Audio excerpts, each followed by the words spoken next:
Okay, right. Well, first time trying this YouTube live thing, so let's see how it goes. So, yeah, thought I would have a wee go at this because I got a very, very nice beer order from here in Sweden as part of, the Systembolaget Lokal in Småskaligt in April 2020. It's, really impressive this time. I ended up with 28 beers, cost me somewhere in the region of, I think it was 1,286 kroners or something like that. So for those of you watching back home in good old Scotland, that would be what, about £105 or something like that. So yeah, and it would be 120 euros or something. So yeah, we'll get to that in a wee second. Actually, I have a nice little homebrew to have a look at today. This is my landlord's homebrew. He's got a wee homebrewery. Sometimes I take part. We're going to have a little look at his Imperial Pils today. Kjellerin's Nano Brewery. So Kjellerin, of course, it's kind of a play on words. His dog, little border terrier's called Shell, and the brewery is in the cellar, in the basement, actually. So yeah, this one comes in at 8.3%. So a nice wee Imperial Pils. We'll see how we go. Maybe we can, maybe we can have a little look at another one of these beers. Actually, he told me if I wanted a few bottles for this, I could take a few. So yeah, this will probably be, Sweden's not on lockdown, of course, but basically trying to stay in as much as I can. But when I got my text this morning that my Systembolaget order was in, so I thought, let's be irresponsible for half an hour and go out to Systembolaget and pick it up. It's the one place in Sweden that's actually quite crowded. So yeah. The rest, everywhere else is fine, but then yeah, when you go to Systembolaget, it is pretty damn crowded. So yeah, look at this. I think the camera in this, just because the light in here is a little bit kind of reddish. I need to maybe get a new filter for that light. But yeah, this one's actually a lovely. You hold up the light, it's got a lovely kind of rich amber to it. I mean, what was it? 8.3%. This is a bit of a monster of an Imperial Pils, like. So yeah, lovely kind of rich amber golden colour. You can see, yeah, a quarter finger of a frothy cream coloured head. Looks pretty much as you'd expect. A few little bits of sediment floating around in this one, but yeah, nice recipe. This aroma. Let's have a look at the aroma. Oh yeah, that smells pretty good actually. Now my landlord Matthias, I've always said he's got a knack. He really has a knack for brewing lagers. He's brewed a really nice Schwarz beer, quite a few Pils, a Japanese rice lager as well. That was really nice. He brewed that, and it was beautiful. I really think he has a knack for these different lager beers. He brewed a Czech Pilsen and he brewed a German Pilsner. Both turned out very nice. But yeah, aroma-wise, it's that straight kind of white bready Pilsnery type quality. It really is very, very nice. Yeah, some nice grassy hops, noble things. I can't remember if he put Sats in this or if it was like Hercules or something. I really can't remember exactly what hops he put in this one. I could go and steal his recipe book from downstairs, but yeah, could go and have a look at it, but maybe do that for the next one. But yeah, it's got a lovely wee aroma to that, typical grassy floral kind of thing. Really leans towards that grassy side of things. The malt base, as I say, it's interesting because you'd expect at this alcohol for it to have a wee bit more kind of, a little bit more of a caramelly biscuity sort of thing. You would expect that, but it's really more kind of smooth. It really is more bready, which I didn't quite expect. Let's have a wee look.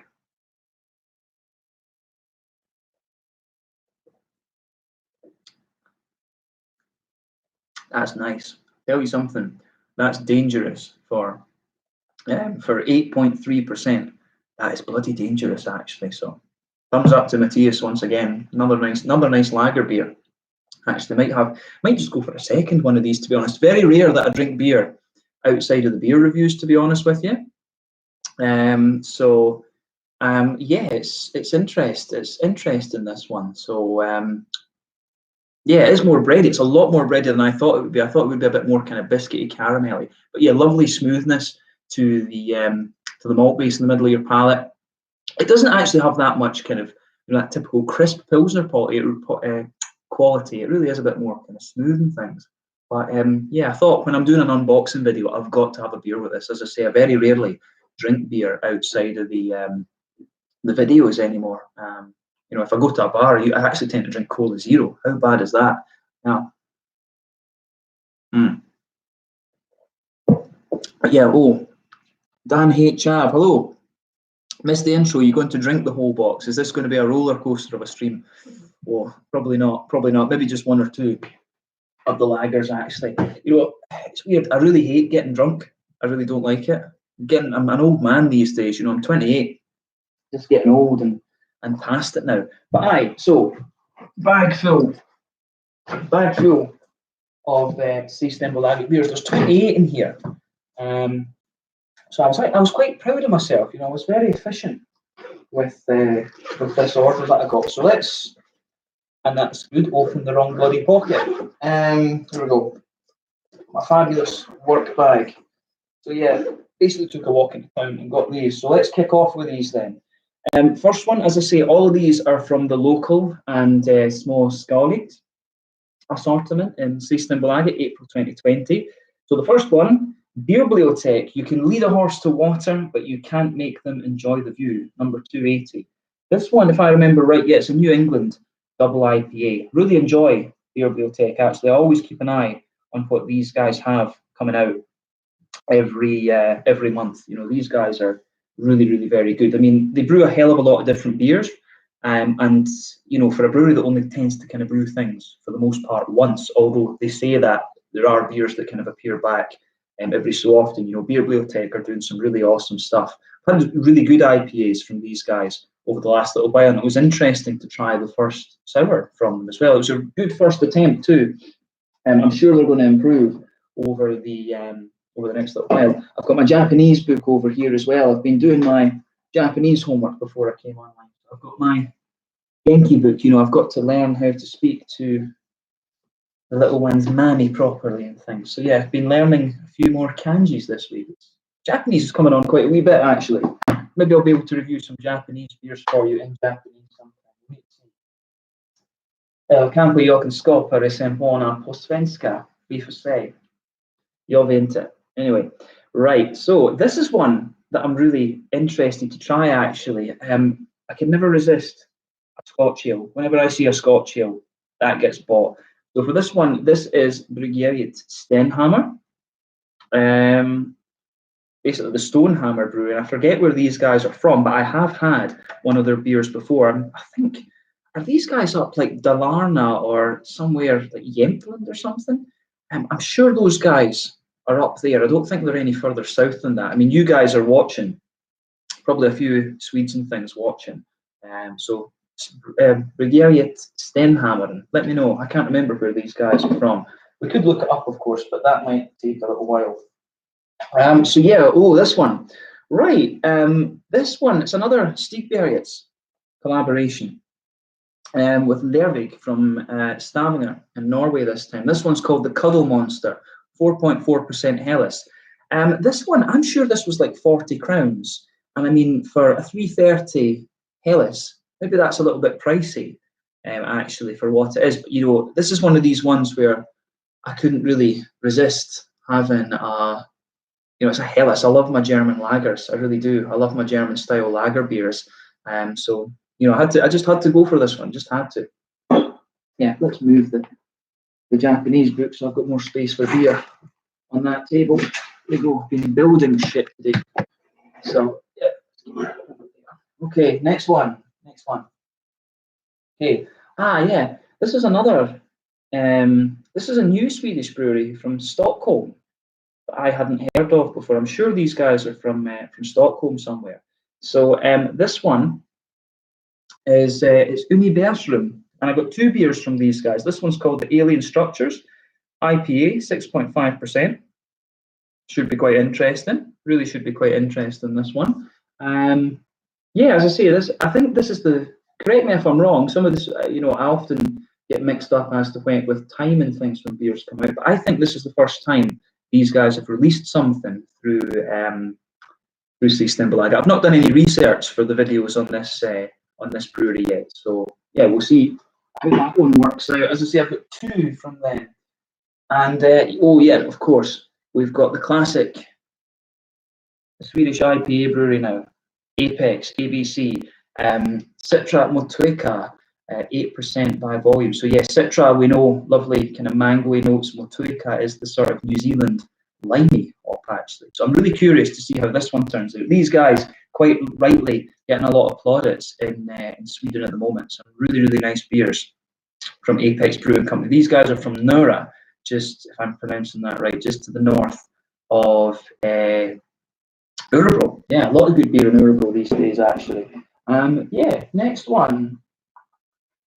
This one, oh, this is this Morgendagens. Yeah, these guys are from the kind of Gothenburg area. Again, I forget exactly where. So yeah, this one, Grease. And really, honestly, I just got this one because it was. I think this was a Berliner Weisse, and I felt I haven't really had a Berliner Weisse in quite a wee while, and I hadn't had anything from Morgendagens for a little while. And these guys are becoming quite, respected in the sort of sour beer category. So that was a case of, why not? Next one will be this guy. Oh yes, Pang Pang.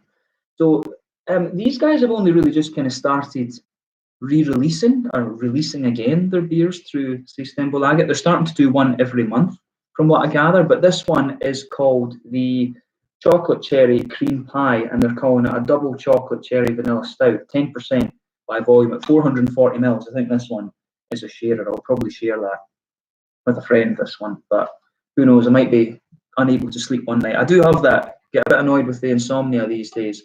So yeah, see how this one turns out. Maybe I'll just get bored and use it as a nightcap. Sometimes that's what you do when you can't sleep, you have a little bit of a nightcap with one of the craft beers. It's actually a good way to kind of just chill out, More I drink of that, the more. Yeah, more I drink of that, the more kind of boozy it gets. So yeah, right. Oh, this one. Which one is this? Ah, yes. Didn't expect the artwork to be like that, to be honest with you. Stig Barrett's, the Queen of Hops. So yes, Stig Barrett's have released 3 IPAs this month. Well, 4 actually, 4. And they've released 4 IPAs, and this one is the Queen of Hops. And I think gradually they get stronger and stronger. This one is 7% ABV, but Stig Barrett's, I just like trying the different stuff that these guys release every month. You always have a look and see what they've got. Yeah, everybody knows Stig Barrett's these days, right? That pocket is empty. What else do we have? We have, oh, is this Jack or is this King? This is King of Hops, yeah. This is one of the other Stig Barrett's ones, the King of Hops. So this guy is 8% ABV, double IPA, this one. So this is the Big King. So yeah, right. Oh, 2 things. So it's superficial, but those gold cans are just so cool. I find it interesting you only drink during reviews. Is that because you do so many reviews, you drink otherwise? It'd be too much. To be honest, yeah. And I mean, it's a bit of a weird thing, but I feel that if I drank more than the reviews, because I mean, putting out 1 video a day, it's you get a wee bit tired of beer in some ways. I mean, I can get a little bit tired of beer if I overdrink. At the moment, this month is going to be quite a heavy month because I do have another unboxing to come for you. You'll see that in a day or 2. So there will be another live stream in a day or 2 for that one. I'm not going to tell you exactly what that is yet, but you'll see. But yeah, no, I do feel that if I drank more, if I went down the beers and session pubs, I just think I'd get a bit bored of it. For me, the whole beer thing, it's actually, I kind of like the tasting side of it. For me, it's kind of a foodie thing rather than getting pished. It's a bit more like that. I like tasting different stuff. So that's for me. It's very rare that I'll drink the same beer more than once, to be honest with you. And you also said, Dan, the glossy can, I think, is it this one? Queen of Hops, yeah, glossy can. You can see my YouTube on the TV reflecting there. So yeah, quite nice. But yeah, Queen of Hops, glossy can, and the gold top cans. Yeah, these are quite cool, I have to say. There's quite a few breweries doing black top cans now. So it's like, are you going to drink the beer at room temperature? Why would I do that? No, I wouldn't drink it at room temperature. They all go in the fridge. I won't have enough room in the fridge for all of them at once, but yeah, no, they'll go in the fridge. They will go in the fridge. Like downstairs, we've got some, because Matthias is doing the home brewing, we've got a big fridge, so I get half a fridge for beer basically. So I might fit them all in. But yeah, we'll need to see how long these ones take me. Some of them will be able to get through quite quick because obviously I've got brewery notes written, but I do have quite a few new breweries that I've never had before. So obviously I've got to do a bit of research and things on these. So we'll just kind of see. This month honestly is going to be a little bit heavy in terms of the beer consumption, to be honest. But you know, we're not on lockdown yet, but like I say, trying to avoid going out as much as we can because it's just stupid to do that, to be honest. But yeah. The more that I drink of this too, it really is a little bit, it does that kind of booziness comes out of it a little bit more actually. That's a nice beer, that I have to say. So as I say, a big thumbs up to Matthias for this one. Yeah, this is a brewery. I hadn't had anything from these guys in a wee while. Prince Cats. What town are these guys from again? They're from right next to one of the lakes, if I remember rightly. Redo, yeah. No, wait, Eric Redo, no, he's the owner. Doesn't have the town on it. Force, that's it. Force Brewery. So yeah, Force. They're right on the edge of one of the lakes, if I remember right. They're quite, and they are fairly far up north. But yeah, this is Prince Cats, Hanford. So these guys do some really nice stuff. Still a really kind of small, scale brewery actually. Oh, I was just late to the stream. Oh yeah, fair enough. Sorry, yeah, my response was like, what are you talking about? Yeah, I was being a bit sassy because I just like to be sassy. But yeah, no, fair dues. Yes, Steve Berriot's again. The artwork of this is different. I could have sworn the artwork that was on was it Stationable? I would have sworn that all of these beers had silver artwork. I really thought they all had silver artwork actually. Yeah, this one comes in at 6.3%. So this is the baby IPA. So it's 6.3%, 7, and then 8. So yeah, different strength IPAs. The Jack of Hops, this one. So yeah, curious to see how that turns out. Next one, Koji. The Imperial Koji Stout from Rocket. These guys, of course, started in Copenhagen, and then they moved over to Malmö. Was that 2018? I think they did. So yeah, it looks like a doll painting. What is it? This one? It's a bit fucking freaky, isn't it? It's a bit weird. It kind of looks like the thing. It looks like you've had like a poison pen letter, and you know you've had a few magic chemicals, and that looks like the kind of product that you would have had from that. Painted in Christiania, maybe. Who knows? Yeah. So yeah, and we have this one. Say Koji. That I think this is, by the looks of it, it's going to be a sour stout. A spore is with forest a mold spore called Aspergillus oryzae. So that could be interesting. We need to see about that actually. And the guys at Rocket Brewing invited me to go down and do like a brewery visit sort of thing. So yeah, probably will go down and you'll maybe see like a meet the brewer, meet the owner interview with these guys. I think it was Kim Agersten is his name. Yeah, I know his first name's Kim. I think it's Kim Agersten. So you will see Rocket Brewing on the channel at some point quite soon. They're nice guys actually. They were offering to give me the rest of the beers, but this is the newest one that they've released actually. And of course with lockdown, it's not a good idea. Just try and avoid people as much as you can, more so than usual. But yeah. So yeah, I've got another one here. Yeah, Gamelbacke Brewery. I think Gamelbacke is actually the town this is from. Would make sense. But yeah, this is it's Karlskoga. Where is that again? I forget exactly where Karlskoga is, but yeah, literally I bought this one just because it's a Rücköl smoke beer.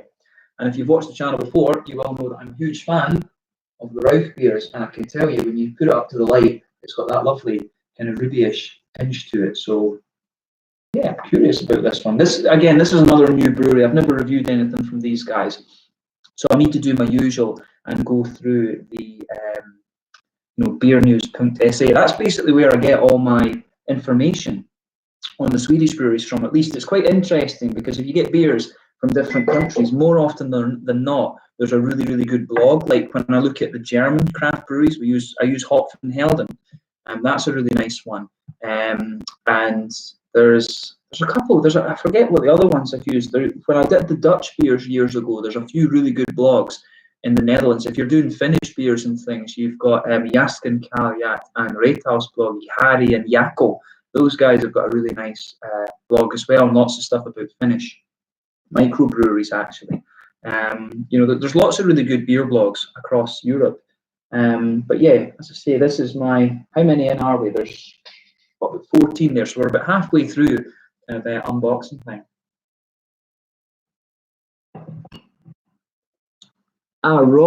Race, okay. So, hello there, been subscribed for a little while. Can relate to what you said about tasting beer. I've come to appreciate the taste of beer rather than just the buzz of it. No, exactly, yeah. I mean, for me, if you could replicate the flavour of it without the kind of booze hit, to be honest, I wouldn't really care. I really wouldn't care. In fairness, yeah, sometimes you want a wee bit of a kind of hit out of it, but for the most part, if you could replicate the flavours, then without the booze, then it would be great. I mean, it's the same with sake.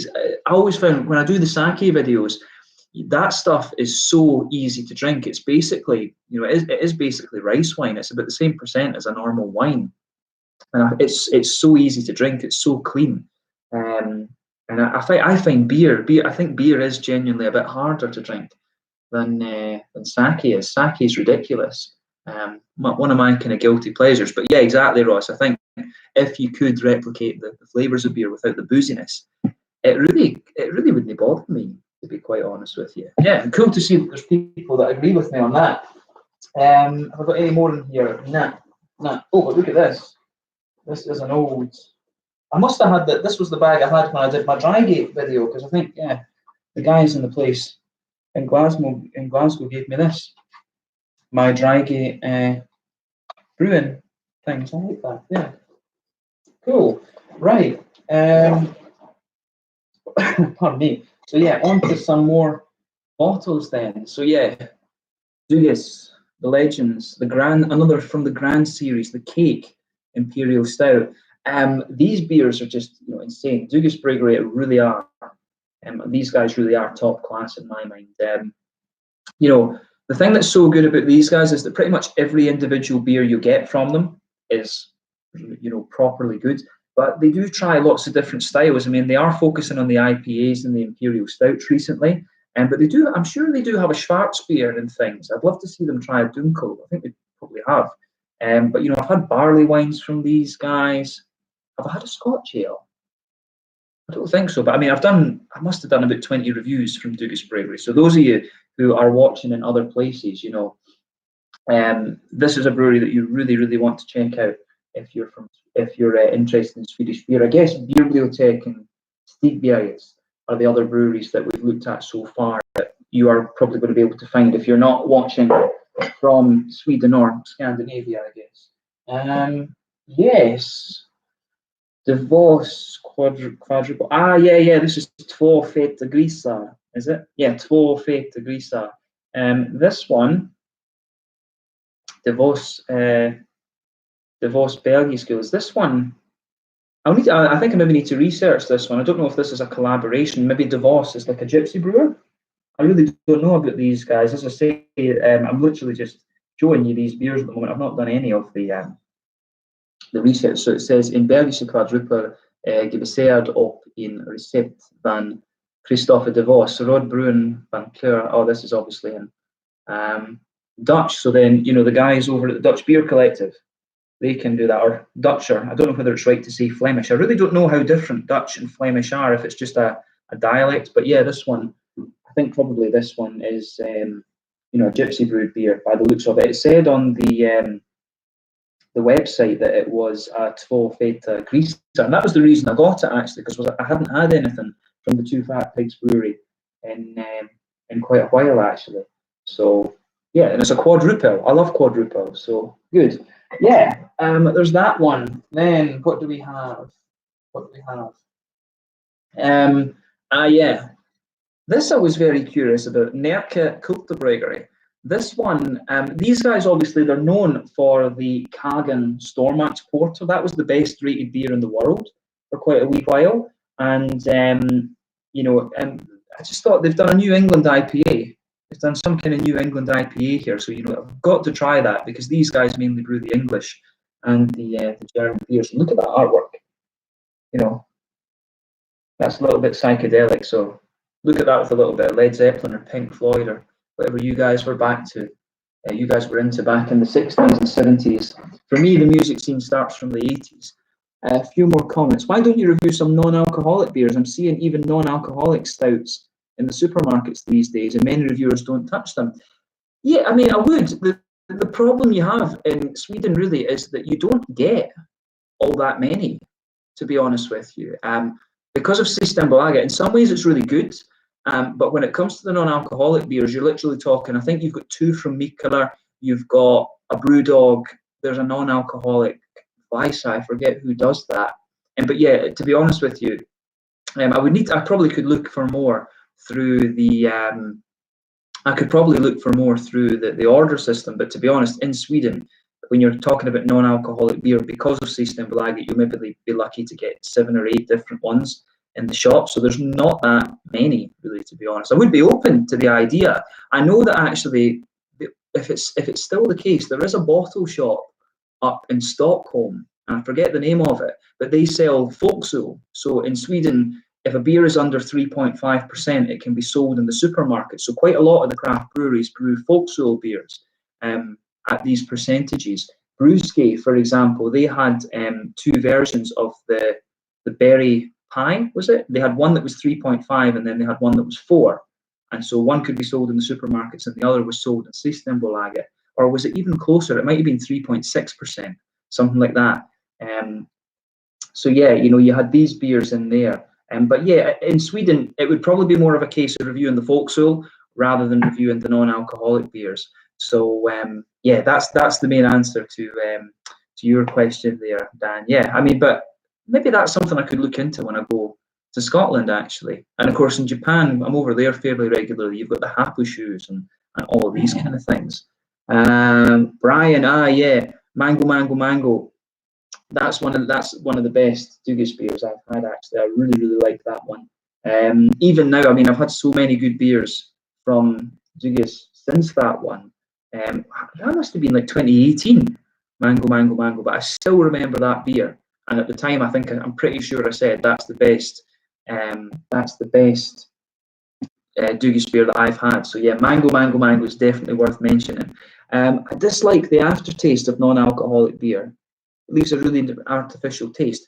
See, that's an interesting point, Luke, because yeah, you've got the thing that they usually do to make beer non-alcoholic is they boil the alcohol out of it. Because if I remember rightly, ethanol's boiling temperature, this is going back to my chemistry days in Aberdeen, I think ethanol boils at about 60 degrees or something. So it's a very low temperature boil, 65 maybe.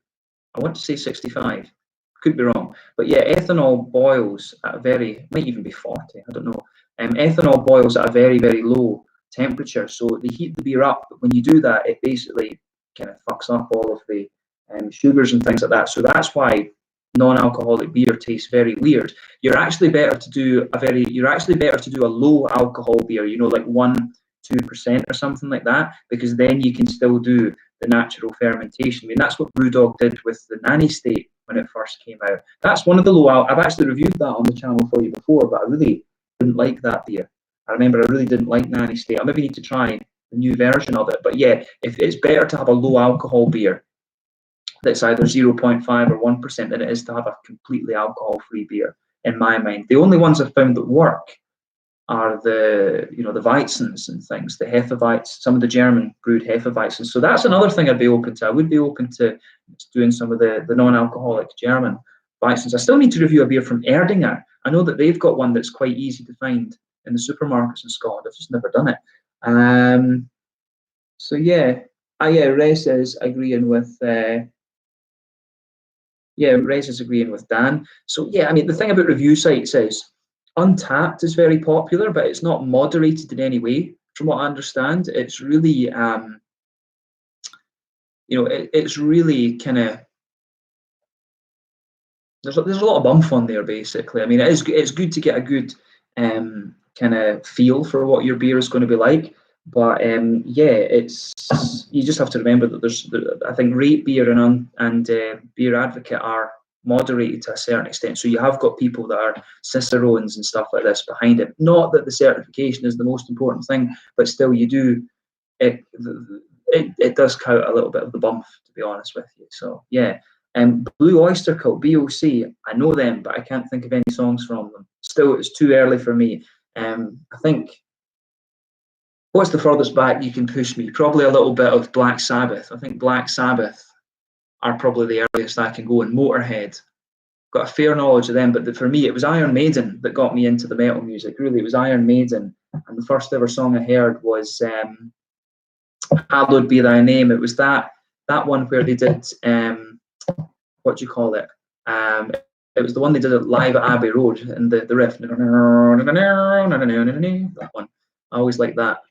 I could play that song, and I play the drums and the electric guitars and the bass. I could play that song on every instrument, including Adrian Smith and Dave Murray's part, actually. But my guitar was a Spanish guitar, so I played flamenco guitar. Maybe we should do some flamenco guitar videos for you at some point. Yeah. Yeah, you should, Thomas. Yeah, you should try some Dugas. Definitely. Had Nanny State a few months ago. Don't. Yeah. And Don't Fear the Reaper. Don't Fear the Reaper.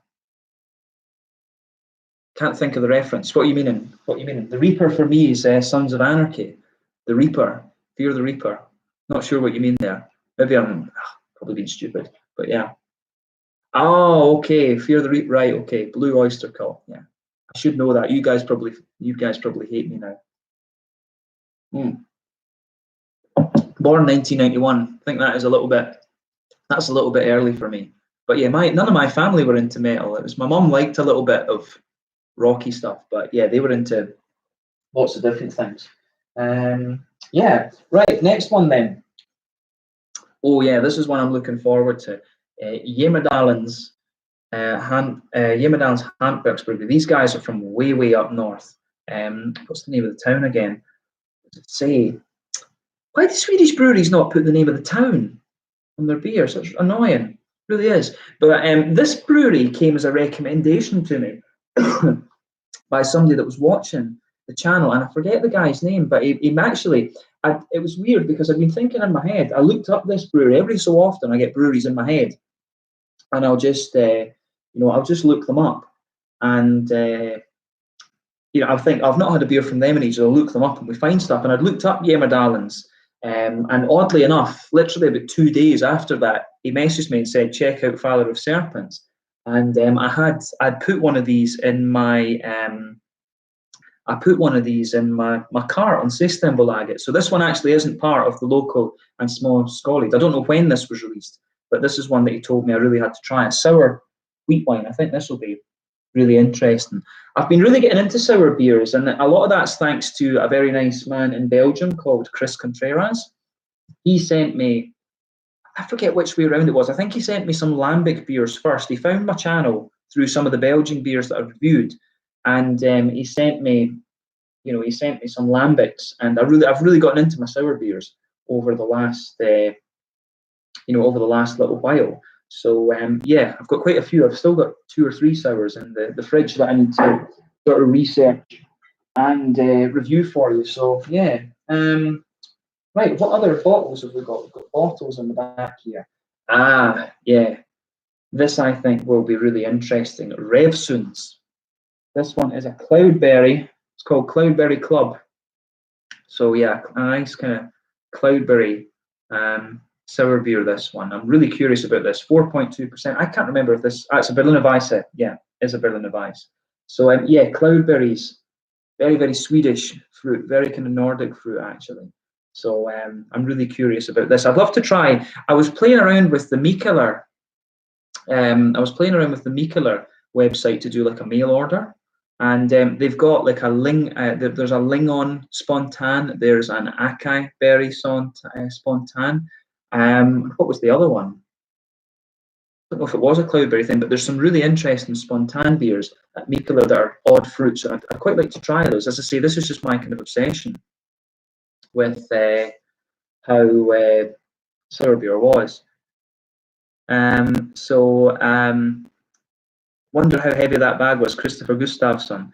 Oh, it wasn't. Actually, wasn't too bad. I'm quite used to lugging stuff around. But 500 grams a bottle, 28 things. It's probably about 15 Ks or something on my back. Wasn't too bad. Wasn't that bad actually. Yeah. Oh, and Riku. Oh, Riku, dude, how's it going? Yeah, this is the Systembolaget stuff. Stuff. Yes, right. So this is another new brewery that I haven't tried anything from, and it just caught my eye. So Farokra Handwerks Brewery. This one. Look at the name of that. Peace. Hopefully it doesn't taste like peace. But yeah, this one, an Imperial Berry Sour. If you've watched the channel, you will know that I really like berries. I really like berries. In Scotland, our traditional fruits are like raspberries and strawberries, a little bit of blackcurrant, brambles, stuff like that. So I do enjoy a nice berry sour. I really enjoy these. Yeah, this is one that I'm really curious about. I like introducing the kind of small Swedish breweries to me. I mean, we've had Jämerdalen, we've got Revsuns, we've got these guys, Borokra. I'll be able to say that. I'll remember that brewery and a few things. That's one of the things about researching these beers. You really do remember the breweries after you've done the research for the beers. And the last bottle, we have. Yeah, this one was recommended to me by Frederick Winkvist, who sent me the home brews. That review published about 6 weeks ago. So yeah, no, this is one of his local. This is his local brewery. I always mix up whether he's from Vorberg or Falkenberg. Vorberg, yeah, he's away up at Vorberg. Or is he from Falkenberg and works in Vorberg? I mixed that up, but yeah, he sent me those lovely home brews, and he told me this is one that I need to try. So this is the Misty the Misfit from the Subit brewery in Vorberg. I mean, Bjorgårdens is the first brewery I encountered from there. My friend Anna, she is half American, half Swedish. She's got a summer house up there, so I've been to Vorberg a few times. My good friend Marcus too is from Vorberg. So yeah, so we've got a few more comments. All right, okay, I missed the beginning, but yeah, no, Riku, as I said, this is the Systembolaget stuff. I thought this was going to come in on Friday. I actually didn't think I was getting this until Monday, but then I noticed that Systembolaget was closed on Friday. So I think it says that it's closed on Friday all the way through to Monday. So I got the message. I was like, right, going to get this. So Brian's saying, Frederick's watching. Cool, with Falkenberg, right? Yeah. Yeah, I don't know why I do that. I always mix that up. But yeah, Brian. So Alvin in Belgium did one with cloudberries. Oh, that would be cool, actually. I need to look that up. Do you know the name of it, Brian? Could you look that up for me? That'd be cool. If they do a cloudberry one, I can get a hold of it. That would be good. Maybe I can get one of the Dutch guys to pick up a bottle for me or something and save it. Yeah, so yeah, that's one of the things I've been talking. Thomas is watching. So yeah, guys, for those of you who aren't familiar, there's a group of guys down in the Netherlands now doing Dutch beer reviews. So there's Thomas, who has his channel Thomas Open. There is Remy, who is Beer Geek Holland. Recently mutilated himself, got rid of his beard, so he mutilated himself. It's a terrible, terrible crime. And then you've also got Gerben, who is Dutch Beer Geek. So there's 3 guys down there doing beer reviews now, and they've got some really, really nice things there. I've been trying to get them to do more English reviews, introduce the world to Dutch beer. It was really good when I encountered it back in like 2014. So yeah, it'd be cool for these guys. I think they're introducing the better known Dutch breweries in English. At least Gerben and Thomas are. But yeah, if you guys watching my channel, if you don't know about the Dutch guys, Thomas Open, Beer Geek Holland, and Dutch Beer Geek, make sure you go and check them out. Really lovely guys. We're hoping that I can get down there. Hopefully by the end of the year. Hopefully everything has has cleared up by then. I really want to go down and do a beer festival with them. They invited me to the brain's not working, the Demolin Beer Festival, but it wasn't going to work anyway because I've got a friend's wedding in the States. So again, hopefully going to the States is something that can still work out. So yeah.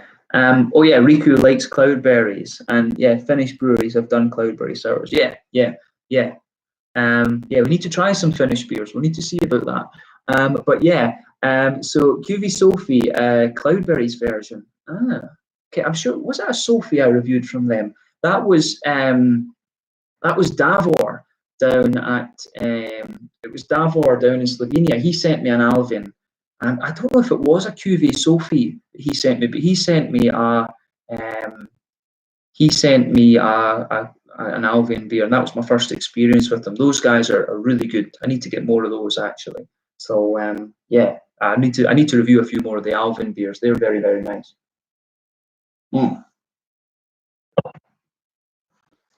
So yeah, continue.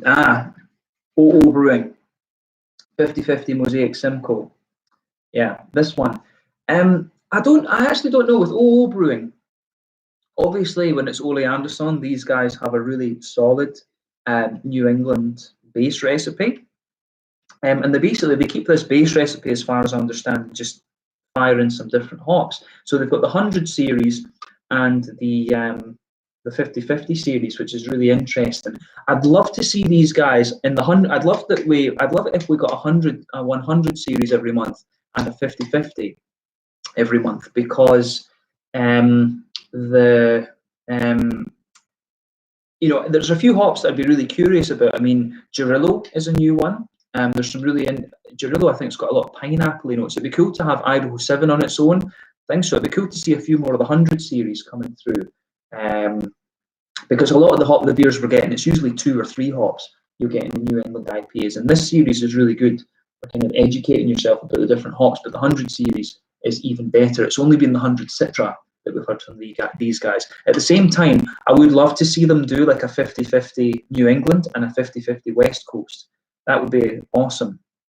Actually, if they did the two sides of that. West Coast IPAs have taken a back seat in recent times. But that said, OO Brewing have the Muscles, and is it the Evergreen? Yeah, Muscles and Evergreen, which is the West Coast IPAs. So yeah, looking forward to this one. I always enjoy having at least one OO beer for you every month. But I would love to see them try a few different styles and things. Yes, back to Spike Brewery. So yeah, this one, what's the name of it again? Yeah, Blockula Groove, a black IPA, Mosaic, and Cryo Amarillo. This would be a nice orangey black IPA. I'm really excited for this one. I really like Spike Brewery. I got to do a little out and about video there, and I spoke to there's a guy in there. I forget his name now, but I was talking to him behind the bar. He's actually Norwegian, but he spent a lot of time in Scotland, and so sitting talking to this guy, and he sounds like he's from like Livingston in Edinburgh. He sounds really Scottish when he speaks English. But it's quite funny that you meet Swedish people who, one of their parents are Swedish, and they speak English with like an Australian or an Irish accent or something like that. So yeah, next one, another new brewery. So the PKLK Brewery. I forget where are these. Doesn't tell you. It tells you on the Systembolaget website. And to be honest, I can't be bothered looking it up at the moment to tell you. But yeah, this is another new brewery from me. The Public Service American Pale Ale, 4.8%. This one it caught. But it was the name. It was the fact that it was another brewery, and I like the name of it. This is really why I bought this one. And to be honest with you, when it comes to some of these local releases, it is whether I recognise a lot of the choice that goes into buying these. It's, do I know the brewery? And if it's a good brewery that I know and it's a beer that sounds interesting, it will get bought. But if it's a brewery I don't know and it's either got very nice artwork or it sounds interesting, then it's going to get bought. Riku's saying that one was solid. If you finish, right, okay, yeah. Which one was solid? Was it the QV Sophie? You've tried the that one? Yes. Okay. Right. This was, who's this again? This is a rye IPA.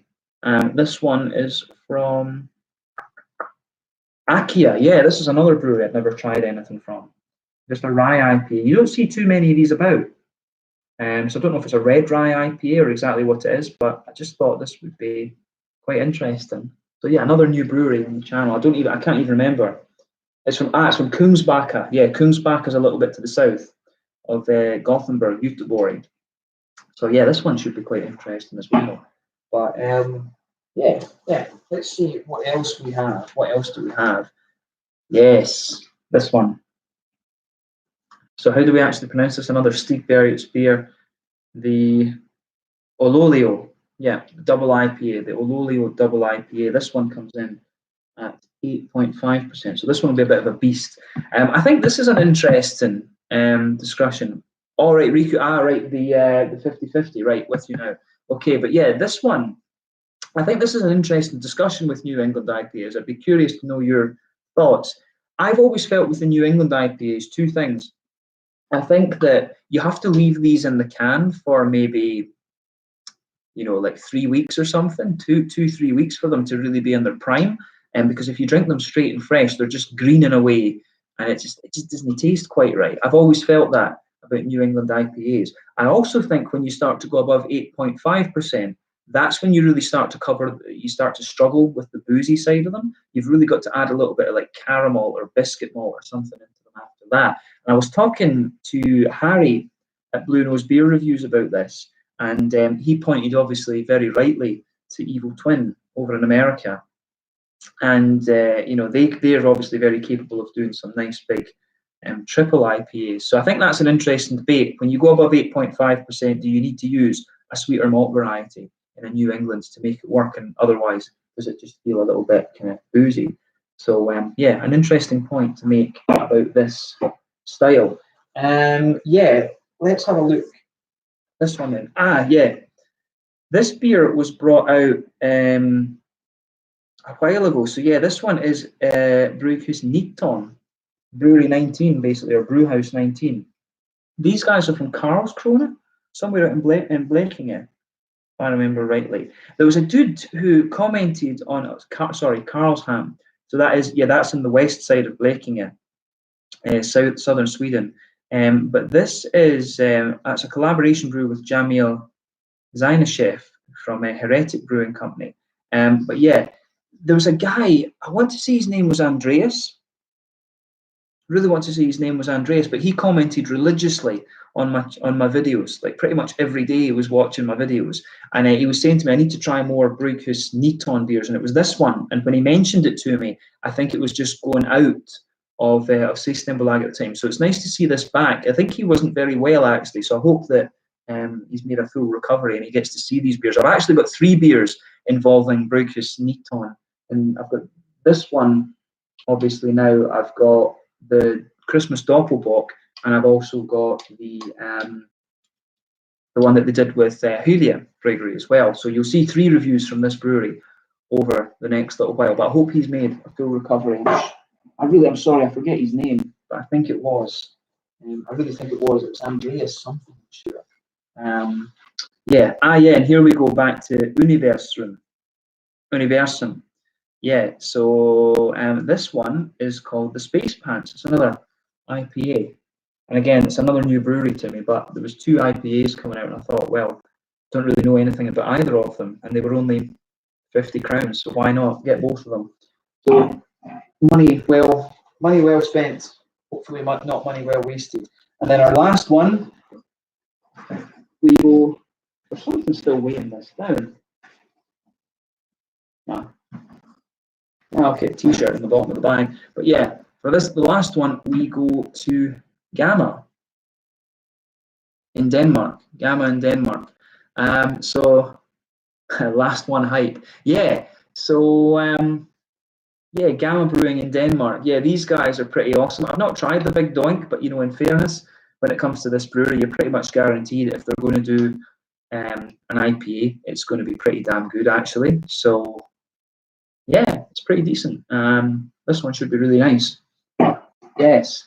So yeah, that's my 28 beers that I got from the Lokal and Småskaligt assortment in Systembolaget for April 2020. A very nice selection, actually. These are going to last me for a wee while, but then I'm really hoping that's the biggest amount of beers I've ever bought from Systembolaget in one order, basically. So I'm really hoping that the next month's one's a bit shit, so I don't feel so bad about buying 28 this month, because usually I'll buy like 12 or so. Usually about 12 beers that I'll get from the local and small assortment. There was just Stigbergets had their specials. I think 5 of the beers that I got there this time are Stigbergets. Insane. So yeah, normally I would have 1 Stigbergets, maybe 2. And there's just a few other interesting things in there. So yeah, this one should be quite good. Did you get the Unicorn Glitter Lager? I didn't. No, I didn't get that actually. Who does that? Riku. I can't wait. Ah, yes, the border up in the Finnish Swedish border is closed actually. So yeah, unlucky for that just now, unfortunately. I mean, in the fridge, I've still got a few different ones from previous small partiers to have a look at. Let's see, there's 1 or 2. I'll show you a couple of interesting ones that I'm looking forward to. Ended up with quite a few beers. I'll show you a few of the ones that I've got. Yeah, these are a few. Yeah, a few really interesting ones that you'll see coming up on the channel. So, yeah, 5 interesting beers. So, yeah, this was a wee bit pricey. This was £100, but it was a Lambic brewery who I hadn't heard of. It's a collaboration with Dreifonteinen. And yeah, it's another sort of Lambic beer, 375 milliliters, tubable. And I think it's an orange. I've got a feeling this is some sort of orange Lambic, and that was what attracted me to it. Don't get too many orange Lambics. So you'll see this one over the next wee while. This is one from a wee while back that I need to rewrite the notes on the brewery for. Lover beer, the beer Brugna. So this is an Italian grape sour. I don't know if I've talked about that too much on the channel, but I love grape juice. I really got into grape juice when I was in Japan. Oddly enough, some of the red wines and even some of the white wines that you get in Japan, they're really, really different. The red ones are a little bit slightly more acidic almost, and then the green grapes in Japan are really very juicy and very sweet. So maybe if I actually went to live in Japan for a little while, I might actually start doing I maybe do like 3 beer reviews a week and review 1 sake and 1 wine. That's maybe how the channel would go if I was staying out there, because you don't quite have the same level of selection of craft beer out there. There are a few American things, but otherwise you're just reviewing stuff from the same Japanese breweries. There's quite a few prolific ones out there. So yeah, I really got into this one. Just struck my interest because I really got into grape juice and different grapes and things like that when I was out in Japan. And this is one I'm really looking forward to. So this one is from Lindholm's Ur Company in Norway. So yeah, really looking forward to this actually. This will be a very, very nice beer. Yeah, cool to see that there's a Norwegian sort of lambic sour style brewery as well. I'm really looking forward to this tiramisu imperial stout. I found the website and stuff. I just need to. The thing is, there are a few good beer blogs in Italy. I just need to find like proper information on this brewery. This is Birrificio Lambrati, who are from. Where does it say these guys are from? Milan. These guys are from Milan. So yeah, not too far out of the mix. And this is one I just came across this randomly in the Systembolaget, in the Hansa Systembolaget in Malmö. That's where I go. That's where most of these beers. I go there usually on Saturday morning, usually to be honest, I actually usually go. Sometimes I'll go on Saturday morning, but most often at the moment I'll go on like Friday morning about 11 o'clock. So yeah, this one is the Weissinge, the Stout at the Devil from Weissinge Bryghus. I'm not sure where in Sweden these guys are actually from, but I bought this one just because of how satanic the artwork is. But that's a German 500 ml bottle. That is an absolute monster of a beer. So 10.1%, 500 mils. It's just insanity, that, isn't it? But literally, because of how satanic the artwork is, that's the reason I bought this beer. So yeah, stick these back in the fridge quickly. Yeah, but yeah, no, first time ever trying one of these live stream things. So hopefully you guys have enjoyed it. Something a wee bit kind of random for you. Yeah, maybe we can maybe do these a little bit more often and things like that. So yeah, see how it goes. It's something a wee bit more awesome. So grape juice with lumps that you can find in Japan. No, it was just, it was actually just regular kind of grape juice, to be honest with you. It was just a really it was just pretty much just straight up grape juice like you could buy in the beanies. But the thing is, in Japan, like, produce is so regional that you can, from region to region, you've got different types of grapes and things, different rice strains and stuff. So in every region, the sakes are different. You've got different water. It's the weird thing about like craft beer and sake and stuff in Japan is that, in the next prefecture along, you can't get stuff from the prefecture next door. It's crazy. It's just insane. Produce in Japan is so regional, which in some ways is very good. It's quite similar to some of these very, very small breweries you get down in Germany. But in some ways, it's really frustrating, because if you go on holiday to, for example, Hokkaido in Japan is beautiful. But if you go up there, you'll find some really ridiculous sakes, and they're just impossible to get in the places that you might live and work, like Osaka or Tokyo. Tokyo is a bit easier because you've got prefecture stores. But, Japan's just stupidly regional in that way. So whenever you go on a wee trip in Japan, you're always going to discover something pretty good. But then you have to live with the disappointment of not finding it again. That's the sad thing, to be honest with you. So yeah, but grape juice with lumps. How do I get onto this anyway? Enjoying the Parabola 2018 at the moment. What a beer! What did you think of it? Cheers from Norway. Yeah, the Parabola. I was thinking the Lervig. That was a beast. That was just an absolute monster of a beer. When it's Lervig, you do expect it to be good, but that was just a beautiful, beautiful beer. I wasn't in two minds about that, because I was kind of like, right, do I review this or do I keep it for like beer review number 3000? But it literally was. I'd had the Supersonic from Lervig, and I just wanted to try it. I really wanted to try it. I wish that I could review Norwegian beers a little bit more regularly. We only get kind of random things from Norway down here. But I wish I had better access to Vinmonopolet, but they only deliver in Norway. I know there's some really, really good beers up there, but yeah, the Parabola was just a monster of a beer. I saw that Remy at Beer Geek Holland, he reviewed it. Couldn't really understand so much of the Dutch, although I could understand a weird amount of words. You can understand a weird amount of vocabulary when you're a Swedish speaker and you listen to Dutch.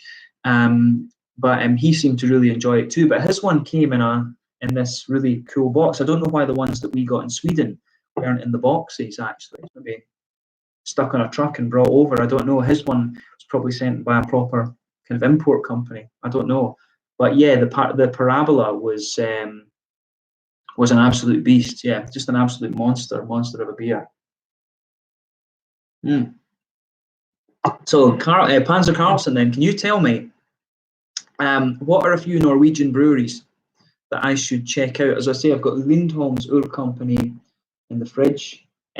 We get Ekotid from Oslo, the sour beer brewery. I've had a good few others. I think I've maybe reviewed about 20 different Norwegian breweries on the channel. What ones should I look out for? I know that there's some really interesting ones, but are there any in particular that I should be looking out for?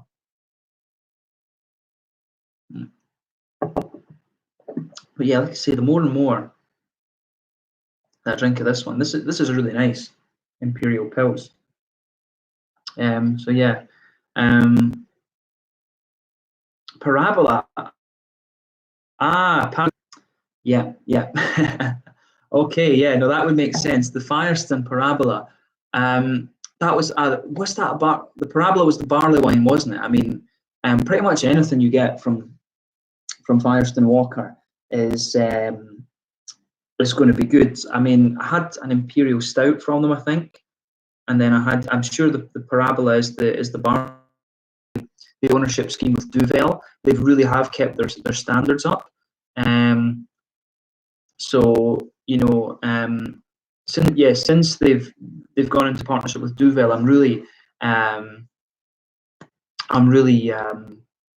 pleased that they've kept their beer standards up. I mean, that's the good thing. Duvel, they are a bigger company, of course, in the kind of grand scheme of beer, but they seem to pretty much leave. They kind of seem to leave the little guys to get on with it, which is exactly what you want. That's really what you want with these breweries, actually. It would be fun. To visit Vin Monopoly in Norway. See, I went to the biggest one. I went into the one on the main central part in Oslo, and they recommended me one in the shopping centre, which was a bit east. It was in the kind of east of the main central part of Oslo, and the selection of beer that they had, I think that might, I don't know if that would be the biggest Vin Monopoly in Norway. I'm sure they told me, the guy in the one in the very centre of the town told me that was the biggest one. But to be honest with you, I really wasn't impressed with the selection of the beer that they actually had in the shop. If you look on the Vin Monopoly website, there's a really impressive selection of Norwegian beers, but obviously make an order.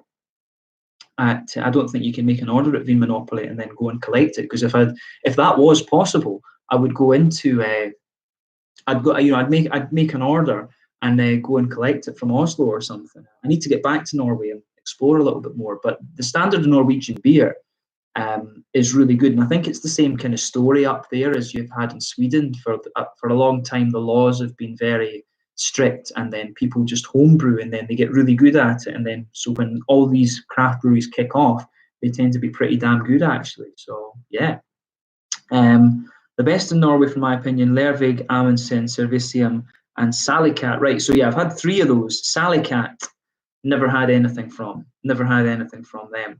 I don't know anything about that brewer. I've never actually even seen that name. I don't think we've had anything from these guys, so I need to stick that in Google. Salicat.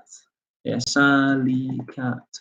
Stick that in for later. Salicat Brewery, Stavanger. Right, okay. Need to remember that for later on. Have a look at that. Yeah, Stavanger, yeah. No, I need to see if I can order something from them, but that's the thing. Again, I think in Norway, I don't know if, because obviously the thing in Sweden is we have the likes of Glassbanken, and there is another one, Beerbox from Tesse, maybe. But they've got warehouses over in Copenhagen, and you can order your beers, but you'll pay Danish prices, unfortunately, and usually about a month or so later, you'll get the same beer through Systembolaget for the Swedish price. For all that Systembolaget gets criticised, I actually think it's really good value. I mean, that OO beer there, and even this Stigbergets one, or the Ololio, I think this must have been like 60 Swedish crowns, and that's £5 British, €6, something like that. €6 for an 8.5% double IPA 440 can. You can't beat that. Price-wise, you can't beat that. And I mean, Systembolaget, they do get a little bit, they are starting to liberalise their laws. They've made the market a lot more accessible for the local breweries now, which I think is great. As it stands now, I think that Systembolaget is pretty good. I think that the Swedish brewer Systembolaget would say we want a brown ale. So lots of breweries would have to make a recipe and then bid for this place in Systembolaget, and they would have to give them this beer that they plan to sell commercially a year in advance to taste. So some of the rules that Systembolaget had were just dumb. But I think now I don't know if it's due to government intervention or what, but the laws, because they're not having to send these samples in like a year in advance, it means that we're actually starting to get the likes of Gamma and Lervig and things in from from over the border a little bit more easily. So maybe that means we'll start to get a few more things from Norway and Denmark over the next little while. I mean, there's, as we know, Copenhagen, one of the best beer cities in the world, and as Panzer was mentioning, you've got Lervig, Amundsen, and Servicium and things like that up in Norway who are doing some really, really good stuff. 2 or 3 times a year at Kiosk, yeah, pretty expensive. That's the weird thing about Denmark. I mean, to go out and drink a beer is really quite cheap compared to Sweden, but the bottle shops, the Danish prices for bottle shops are fairly expensive. But then again, if you buy the Danish beers, I don't think the prices are too bad. If you buy the foreign beers, though, they are a little bit pricey, you know. And that's just, you know, importers. That's the importer fee you're paying there, basically. But if you buy the Danish stuff, I think it's about 40 Danish kroners for a can of dry and bitter or Gamma or something like that. And that, in fairness, that's not bad. And when I think, Big Doink, what would this have been? Would this have been 60 kroners? I should have brought the piece of paper home for me. But I always do the thing when I'm in system. The guy's like, "Oh, do you want your order form?" I was like, "No, I'm Scottish. I'm not bringing this back." You know, I should have looked at that, because this, I think we're paying roughly the same price as we would be in Denmark. I mean, maybe plus 10 kroners or something. And for an imported beer, that's not the thing. I mean, I know that a lot of people, I was talking to the English guys, the English beer tubing guys about this. And there is a bit of a complaint about, you know, oh, Scandinavian beer is so expensive, but there's not the realization that the economy up here is a lot stronger. The labour laws are a lot stronger, and so, you know, beer just kind of costs more to make on that basis. So, you know, Nordic beer is a little bit more expensive, but I think relative to the money that we earn here, I actually think the beer prices are not bad. Drinking in a restaurant, yeah, but who can be? To be quite honest, with the vast majority of restaurants you're going to go to, it's quite difficult to find a good beer. And as I say, to be honest, if I'm doing all these reviews and things, a lot of the beer that you're going to find on tap and things is disappointing. Maybe every so often you want like a Leffe or you know, a Pilsner Urquell or something like that, which is fair enough. But yeah, very rarely will I drink a beer when I'm out. Things I go for kebab pizza. I love a good kebab pizza pommes. Bit of Vitlook sauce, that's me. I don't really need to go and have a big fancy steak or anything like that. Quite a simply, I'm happy with simplicity, to be honest with you. What was your gateway craft beer? I mean, the thing was, I studied chemistry in Aberdeen, so at that time we had Brewdog. So Brewdog were the ones who really got me into the American beers. But I got into beer because of my German flatmate, and he took me. There was a bar in Aberdeen called the Moorings Bar. It's no Krakatoa. It's basically the Metalhead dive bar, and I still love that place. I mean, they've got lots of different craft beers. That's the next time I go to Scotland, I'm going to Aberdeen to film a few things and show you guys where I really like to go in Aberdeen. You know, it was Schlenkerla. He got me into he gave me this. He bought a bottle of Schlenkerla and I tried it, and that's the first beer that I remember liking. And then it was actually my American friend Dave. He was studying abroad in London. He came up and insisted that we go to Brewdog, and you know, I'd been in Brewdog on the opening night, and I thought, oh yeah, you know, this is good. I like this. I like these kind of locally brewed beers. But I wasn't at that time. I was still quite into the German stuff. I think I was starting to get into like Helles and a little bit more. But it was the Rauch beers pretty much. After I tried that Schlenkerla beer with the big smoky flavour, I was hooked on that. So it was always down. It was always down to Moorings Bar for a Schlenkerla. But yeah, it was my friend Dave insisted that we go to Brewdog, and I think it was the chaos theory. And the only reason I remember that was because in one of the Facebook groups in the last day or so, one of the guys posted he posted a picture of a can of Chaos Theory. So one of the beers that really got me into it was this big double IPA Chaos Theory. It was a West Coast thing. And I just thought, this is pretty nice. It's the big sweet malt base. I remember that being quite similar to Sierra Nevada and things. But I do remember I stayed next to Pittodrie Stadium in Aberdeen, and then we had the little Tesco on the on King Street with the Depressed Ginger Guy. I always remember Depressed Ginger Guy. There was a Facebook page dedicated to him. So actually, he was actually quite a nice guy. It was just every time you went in there, everyone used to talk about Depressed Ginger Guy. There was an article about him in the local paper. But yeah, they had Duvel in there. And I remember Duvel was the one that really got me into the Belgian beers a bit more. And I think they also had Sierra Nevada as well. So I think, yeah, gateway beers, it would have been Schlenkerla. I think it would have been the Märzen. I think it probably was the Märzen that Daniel would have given me.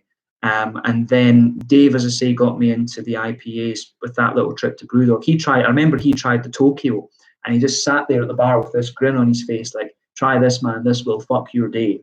I remember that very well, and it did. It really did. Duvel would have been the one for the Belgian style beers, and maybe I think Innis and Gunn. I think I did like the. I used to like the Blue Label Innis and Gunn, the blonde. Always liked blonde ales, and the original Blue Label Innis and Gunn kind of got me into the sort of sessionable beers as well, actually. But yeah, in terms of your one, Panther, the Batch 1000, I still think that's one of the best West Coast IPAs you're going to find in Europe, actually, because since that came out, what was that, 2015? There's not been that many of them made in Europe. There's not too many West Coast IPAs being made, so I still think that's probably one of the best West Coast IPAs. On that note, I do need to make sure I try the Todd the Axeman, the collaboration with Surly. That was one Jesse Holden, who sent me American beers from Chicago. That was one that he always used to go on about. I need to make sure and review a Todd the Axeman for you at some point. Yeah, so we tax alcohol on ABV in Sweden. So expensive beer has a low percentage of price, but a high ABV cheap beer is expensive. That makes sense. So yeah, I mean, I forget. Is it or what's the one that you get the sort of gunmetal grey cans? What's that? Because my German friend Matthias, he loves those. He always comes back with about 4 of those from Systembolaget. I forget what the name of that beer is, but you can get those, the big 9% things. But yeah, that kind of makes sense, actually. Fluid sausage, yeah, definitely, Schlenkerla, fluid sausage, yeah. Interesting, because I really like Spezial as well from Bamberg, and I've reviewed some of their stuff recently, but it's just not as thick as Schlenkerla. A lot of people think it's weird. I think when you talk to like Harry, Craig, and Dean and all of that, and then probably the Dutch guys and the other beer tubers, I think they were drinking more hoppy. I think they ended up drinking like IPAs and pale ales and stuff like this, and their entry into beer, I think, is a bit more conventional than mine. Mine was Rauch beer. I think it's really pretty weird to, I really think it's pretty weird to get into into beer through Rauch beer. That's a very strange one, that. So yeah, the first beer I ever enjoyed was Lindemann's Apple. Never tried that, honestly. Never tried that one. I've seen that around quite a lot, but I've just never got. And I think that is actually, I'm sure the Systembolaget in Salahallen here in Lund has that. Yeah, I'm sure they've got that. But when I turned 18, the first beer I bought was a Rochefort 10. I've got to admit, I didn't enjoy it back then. And the gateway beer was the Punk IPA. Yeah, I can understand that. Yeah, Punk IPA. I honestly can't remember the first time I had a Punk IPA. I mean, I remember in the early days, I remember really liking the 5 a.m. Saint, the red ale. I remember that being a really lovely beer back in the day. But as is the case with Brewdog generally, these guys, they've gone down the shithole, basically. I mean, Brewdog are, as a company, they behave quite badly, and their beer just isn't the same standard. I think they've not been the same since Stuart Bowman left, the original brewmaster. Although Franz, I think the German guy that brewed with Stuart, is still there. But yeah, I think Brewdog are not the same. They're not the same brewery as they were back in the day. And I mean, my sister, I think I mentioned this in the Hooligans video. You know, Brewdog not supporting the local services thing. In fairness to them, I will say, in fairness, the response to the Corona thing, like turning the distillery into producing not sand, into producing hand sanitizer, was a really quite cool thing. I thought that was cool that they did that. So kudos to them for that. They've actually done a fair bit for the coronavirus, but the way they've treated the public sector before that has been really bad. I mean, threatening to sue, they were trying to bully Aberdeenshire Council into selling them land by, you know, putting a social media campaign against them and stuff. And it was just, they were just being really, really shitty and other stuff. But yeah, Brewdog, I've kind of gone onto a tangent here, but Brewdog are just not the same as they were back in the day. They've turned into this whole corporate machine that they promised they were never going to be. I mean, they've got the brewery in Berlin now that they bought from Stone. There's the original one up in Ellen, Aberdeen. I've still never been up there. That could be an interesting wee visit. There's also the one out in Columbus, in Ohio, in the States. That's in Rod J. Beer Ventures country. Shout out to him. Very nice guy as well. And I don't know if the one in Brisbane, was it Brisbane that they were building a brewery? I don't know if that one's up and running yet, actually. But yeah. And we used to buy cases of Punk IPA from Systembolaget, so since it was half the price compared to Finland. Yeah, there's no point. If you've not had it since like 2013, you're going to be quite disappointed now. I'm sure that when Punk IPA came out originally, I'm sure it was like 6-point-something%, but now it's like 5.2. I'm sure that I really want to say that because I remember Jackhammer was originally 7.2, and I think it's like 6.8 or something now, maybe even less than that. Punk IPA, the recipe's changed a lot, and they released an original recipe, Punk IPA, and it's different. I mean, the hops in that, what would it have been? I think it was like Citra, Equinaut, and Atenum. I remember, because Atenum is a French hop. Pardon me, you don't see it used all that often, but you know, the Punk IPA, the original Punk IPA was a good beer, but they've pissed around with it so much that it doesn't taste the same anymore. And of course, that could be down to using a bigger brew kit and bigger scale and all of this, teething problems. But yeah, Punk IPA doesn't taste the same anymore. Yeah, keep the good memories. Craig, hello, Craig. Yeah, that's cool. Yeah, I need to. One of the things I've been talking with the English guys about was I've been a bit lazy with the stream things. I mean, these guys I've been on all of their live streams and hosted, and I need to have a look at one of these streaming services and see if we can stream it. I would like to use Zoom. I use Zoom for my Japanese lectures that I do, and it's a really good piece of kit, but I don't think you can stream it. The only other way to do it would be a sort of screen capture and stream type sort of thing. But I don't know how that wouldn't really work for live comments and stuff. That would be the only kind of thing. But yeah, guys, if you're watching and you don't know, check out Craig at Kent Beer Reviews. Very down to earth reviews, really nice guy. You know, Craig reviews a lot of the beers from the kind of London area and things. So if you're interested in, like, you know, Kernel and brew by numbers and all that sort of thing, Craig's your man.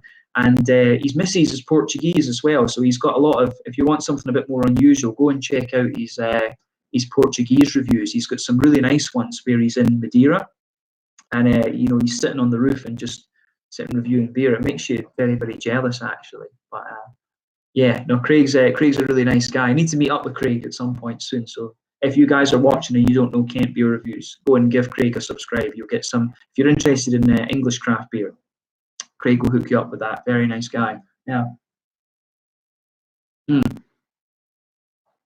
But yeah, this is nice.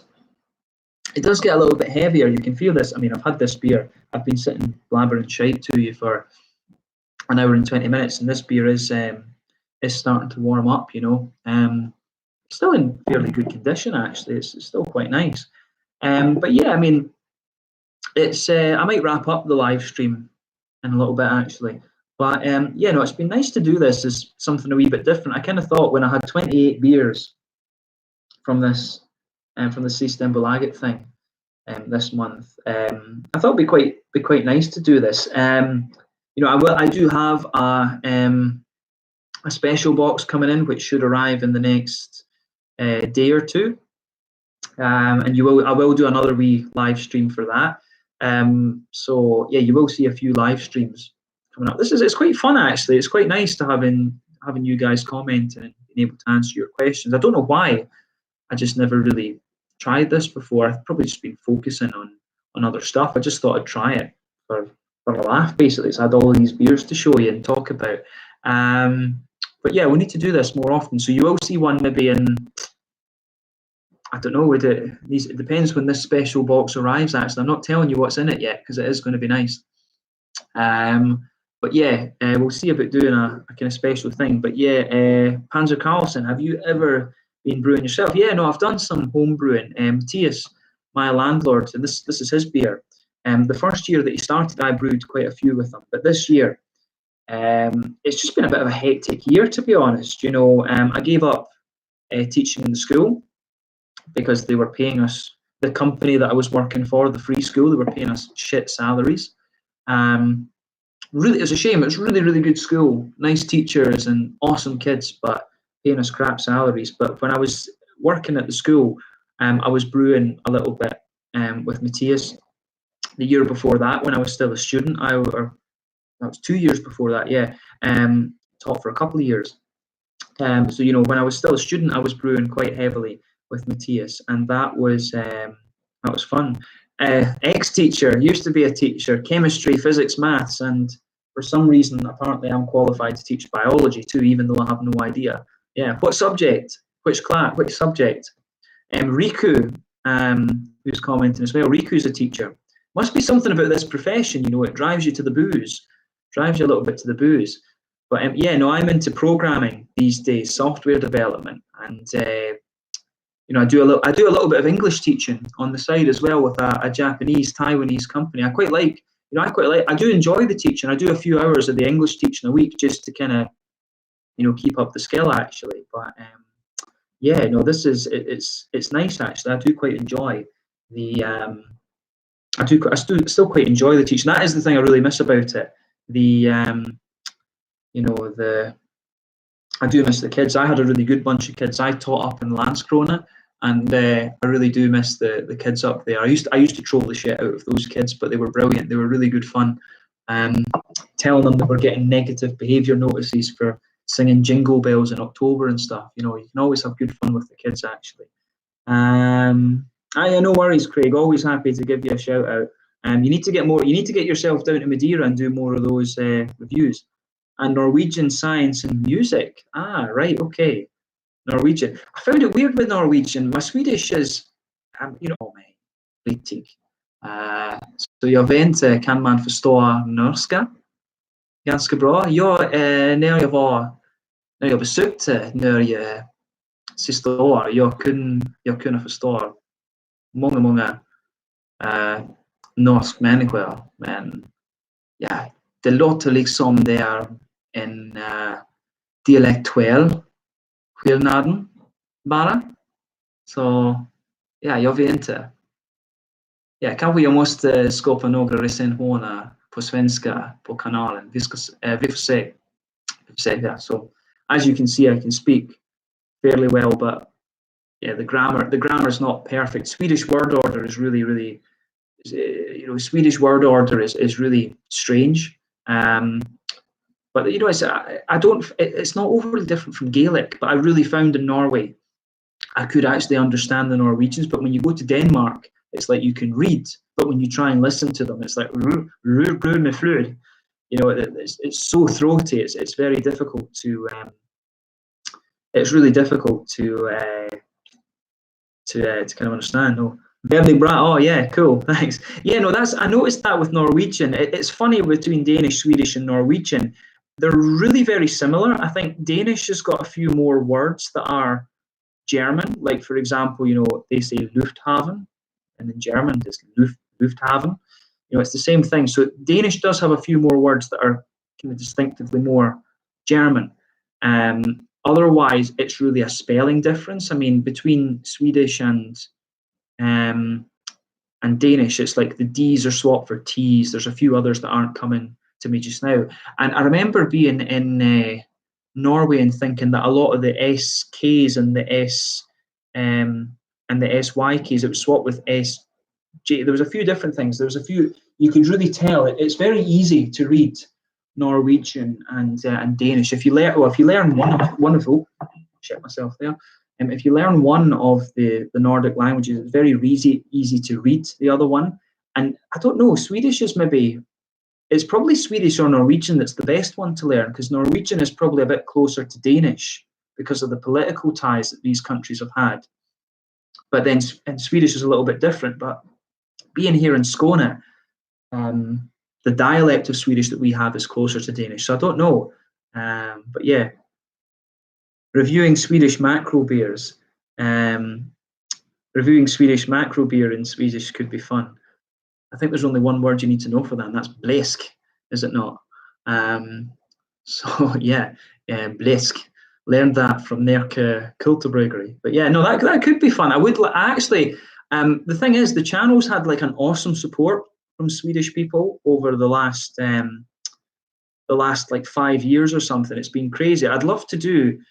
I think what I'd like to do is pick out a few, kind of classic Swedish beers. Maybe New Sweden IPA, Narangi, Amazing Haze, stuff like that. It'd be cool to do some reviews for these in Swedish, because it would be pushing me a little bit to use my Swedish more. I use my Swedish every day pretty much, but that would be a good project. I think that would be a nice thank you for all the support that the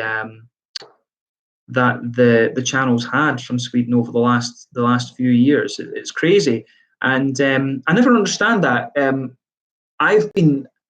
There are other guys doing. There are other Swedish guys doing beer videos now. I mean, there's Booker Bears. He talks about books and beers. I've spoken with him on Instagram a few times. You've got you've got Beer Hedonist and Beer Pick Sweden. These guys are quite prominent in the Swedish beer scene on Instagram. But it just it surprises me that nobody really did this with the Swedish beer scene either. There's, as I say, the Swedish people are really curious about craft beer, and there's a response. I go to Brewskival and people just come up and talk to me, and it's awesome, because that's quite unusual for Swedish people. Swedish people are very sort of. There's always this joke about the bus stop. The standing distance from each other in Sweden due to the coronavirus is not new to them, because of this thing they always try, and it's a rule, an unwritten rule. And uskrivet lager, I think you call it, or uskrivet regel, I forget. There's an unwritten rule in Sweden. In the bus, you must sit as far away from everybody else as you physically can. There's always these jokes going. But I never understand this, why Swedish people are so private, because it's they're very kind people, and Swedish people are very curious about stuff. And I think that's my channel's had a hell of a lot of positive things from Swedish people over the last few years. I love this country. Sweden's home now. I really, I've loved my time over here. And probably a lot of that is through doing the beer stuff, actually. So yeah. We'll see about doing that. We've got Paul at PA Brew News. Doing well, dude. Nice to see you. You've not been on one of our hangouts in quite a while, actually. That'd be awesome. I need to catch up with you. I need to make sure and see about coming to visit you in like September-ish time. We need to talk about that, actually. Go and visit the cabin in the woods. Paul's daughters. It's always awesome when you're on a live stream with Paul. His daughters have pet axes. So it's always quite fun. His daughters are brilliant. Love that. But Paul was a very nice guy. We met Paul. Craig and I met Paul in Manchester. What was that? Was that 2018 or was it 2017? I think it might have been April 2018. But yeah, my car, when I drove down to Manchester that weekend, my car got broken into in Manchester. Fucking shithole of a city. It's just people from Manchester are quite nice, but yeah, my car got broken into that weekend, and I lost a little dash cam. I had a little dash cam behind the window, or behind the mirror, that I forgot about. It was worth 20 quid. They broke into the car and stole it. That was the shit thing. We had a really good weekend with Paul and with Harry, Rob, Stuart was there, Pete, Clueless Drinker, was there, and then my car, just when I was about to drive home, my car got broke. I saw my car had been broken into. Fucking bastards, hated it. So yeah, I'm not going to Manchester. If I go to Manchester again, I'm taking the train. But yeah, cool. So Paul's just heading to work for less money. Got to love it. Yeah. Craig's saying hi to Paul. It sounds like Finland. Yeah. Okay. I thought Finland was always quite nice, but yeah. March 2018. Yeah. If you're ever in Norway and in need of a beer, a guide to a beer mile, just say when. Probably 2021 now. Probably Norway. But if that, one thing I'm always looking for actually on the channel is beer mules. So if you would be open to it, Carlson, maybe if you could look into like postage prices for me from Norway, and maybe I don't know if you can order stuff in. If you can order stuff into Vinmonopolet for me and we can sort out a package, that would be awesome. I'd love to do some of the more random Norwegian beers, actually. I've done that with a couple of guys, and the box that you're going to see in a day or two will actually be a beer mule box. I'm sort of gathering beer mules at the moment. I've got Davor down in Slovenia, and I've got another one who will be revealed at this video. So at the next video, the next live stream that we do. So yeah, if you, that would be really cool. I don't know how open you are to that, but that would be awesome. And as I say, if I make it up to Norway, or message me and tell me about beer festivals. My dad and I quite enjoy traveling around and going to different beer festivals. So if there is a really good beer festival in Stavanger or something like that, then it'd be awesome to come up and explore Norway a little bit more. So that would be really cool. If you're that's the great thing about doing this channel. You get people offering to show you around. I mean, we've got Riku in Finland. We've got Davor down in Slovenia. Who else have we got? I've got John over in Melbourne, in Sydney rather, in Australia. I've met some really cool people. Kenneth Ho and Luigi in Hong Kong. I've met some really awesome people through doing this in different parts of the world. And then of course there's all the different beer tubers as well. So yeah, that would be awesome. Yeah, cool. Yeah, drop me a message through the Facebook page, the channel Facebook page. That would be all. If we can sort something out, that'd be great. As I say, I've wanted, if the postage prices from Norway aren't insane, it could be cool to maybe do something to sort out a box every 6 months or something. I'd love to do more Norwegian beers. There's so many breweries these days. It's hard to keep up in things like that. So TransferWise is a wonderful invention. Help you import a lot of things, as you'll see in a day or two's time.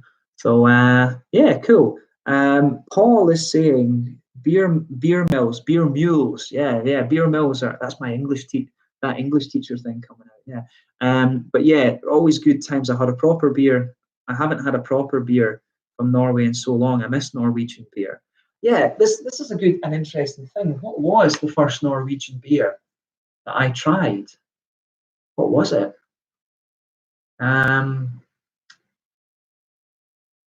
The first one that I really remember liking was Norwegian Wood from the one that I really remember enjoying was Norwegian Wood from Hand Bryggeriet. And oddly enough, I found that in Osaka at liquor shop Asahiya. I found that there, and that was a really, really interesting one. Probably was a Nugnau actually. You know what it was? It was the Nugnau 100. I'm pretty sure it was the Nugnau 100. It was a barley wine, because they had the 100 and the 500, and I forget. I think it was because it was my review. My first one. It was my review 100, and it was Nugnau, and it was that. I think that might well have been the first Norwegian beer that I tried. Either that, or it was the Red Ale from Lervig. I can't remember which came first, but those I think were the first two Norwegian beers that I came across. So yeah, I think it is. So Carlson, is 100 a barley wine? Am I remembering right? Because if it is, then that's the first. I think that's the first Norwegian beer that I tried. Yeah, Paul's like Hamburger. Yeah, these guys, one of the more widely exported Norwegian breweries. Yeah. Yeah. Yeah. Paul's driving. Yeah. You shouldn't be on your fucking phone then. You America, like, oh, this is crazy in America. You know, to go to a brewery, you've got. I went to Toppling Goliath on the way to my friend's wedding. In Iowa, I went to Toppling Goliath, and Toppling Goliath is in the middle of nowhere. It's in the square root of. It's in the square root of fuck all. There's absolutely nothing out where that brewery is. And people will drive and then they'll drink 3 and 4 IPAs and then they'll drive home. It's just insane. Not my mother, don't tell me what to do. This is why I love Paul. I love Paul's comments, man. Paul's got some when we were in Manchester, like Paul's got some really good I still remember his story about the guy who they were in the bar and he pretended to like stumble out and got in his car and drove away and the cop stopped him, and then all the other people just drove away. I think that's one of my favourite stories that Paul told. I think that's my favourite one. Yeah, add some Toppling Goliath. It was really good. Yeah, no, Paul. I was talking to Massive Matt as well, Matt, and I think you guys aren't too far away from each other. So it'd be awesome to either spend a few days with Matt in South Jersey, then come to you for a wee visit, or we can meet up and do a dual thing. Like I'd really want, if when I'm out in the States later in the year, I really want to catch up with both of you guys. That would be awesome. Yeah, because I'll be in New England and I plan to do a wee brewery tour around the Big Four and some of the other New England breweries. Portland and Maine is on the cards. So yeah, I need to do a little beery tour up there, and then I'd love to come down to you guys either before that or after it. But yeah, visiting you and Matt is definitely something that I want on the cards for. Thing with the wedding is September the 5th, so either I need to work it in before or after. Just need to see what the schedule's like. But yeah, all right, okay, Riku, nice. Thanks for joining. Yeah, there will be another live stream soon. There will be one within maybe tomorrow. We need to see. We need to see. You know what I mean? There might be another live stream tomorrow, and if a certain thing arrives tomorrow, then there will be a live stream tomorrow for an hour or so. Yeah. So yeah, awesome. Nice to see you, Riku. Thank you. Thank you. Yeah, cool. And that would be awesome. Yeah, we can tour the stairs. Oh yeah, we need to go into Paul's sex dungeon that he has, where he used to film the reviews. Paul's classic reviews, the kind of black metal records sort of blaring, and the beer coming out, the blast beats and everything. Love it, absolutely love it. Classic. But yeah, no, it'd be awesome to. We need to talk about that. Yeah. How have you developed your nose? I actually taught myself with fruit juices. In Stirling at home, we got a Waitrose. We got a Waitrose supermarket, and they've got all these weird fruit juices like acai berry and other random stuff. And I just kind of tuned my nose to that. But because of the kind of another thing as well is I quite liked trying different fruit juices, like I say. And then we had all these Copper Bear ciders and things. We had all the had loads of stuff. I mean, I researched about hops, and then I would go and try single hop beers, like what was that series called again? The one that Brewdog had, the single hop ones. They used to have come in the 4-packs. Unleashed, no, it wasn't Unleash the Yeast. I forget what it was called. But yeah, no, I used to teach myself. I used to read in the early days. I would read about what the hop was supposed to give you, and then I would go and smell it. But all right, no, yeah, I can get that. So I always used to go to the Brewdog bars and just kind of teach myself that way. And after a wee while, it comes out. And I mean, it is kind of the thing that when I see a new hop that I've never tried before, I'll just, I'll research about it and think, what should I get? What do I actually get? It's an interesting thing that. So yeah, it's just practice. It really is just kind of practice. And then after you do, it's like teaching a subject. You just if you teach chemistry and physics and stuff long enough and teach maths long enough, you're just going to remember. You really just remember, and then you start to detect things. And I get these weird feelings with beer. Like I smell a beer, I'm like mosaic. something like that. It just comes. But the nose, I think it was fruit juices and it was fruit juices and things like that. And it actually, when it came to the malts, a little bit of it was due to the kind of home brewing as well. That's a difficult question to answer, to be honest. I feel like I'm blabbering shite to you, to be quite honest. But yeah, it's just practice, practice, practice. Easier with stouts than IPAs. Yeah, probably, because malts are a bit more distinctive, I would say. Yeah. No, I would agree with that actually. So yeah, it really is just a kind of work in progress, to be honest. That's the whole thing. Yeah, when you're learning, when you're doing beer and things like that, it is just you learn all the time. But it's good fun. I mean, if it wasn't good fun, I would have stopped doing this a long time ago. And I mean, talking to the likes of Craig and Paul and stuff, we've got the Canadian guys as well, Redbeard, the 10th Beer Reviews, Lee Russell in the basement or in the cellar. I forget the name of his channel, but yeah, it's great. I mean, there's people from all over the place. There's Swill and Grog out in Australia. There's awesome beer reviewers out there. There's Chinese guys that do it. My friend Hung Wei.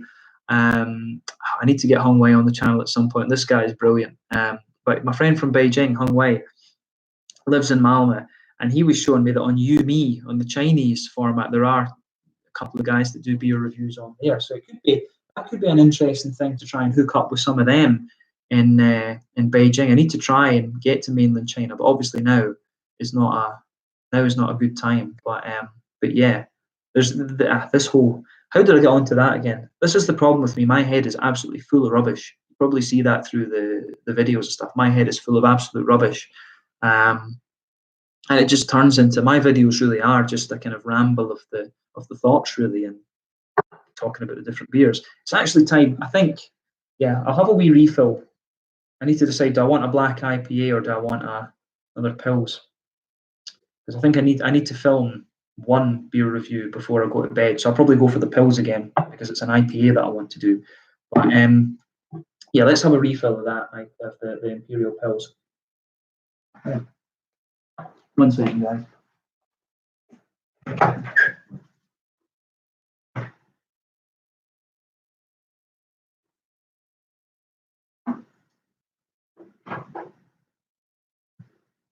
Yeah, there we go.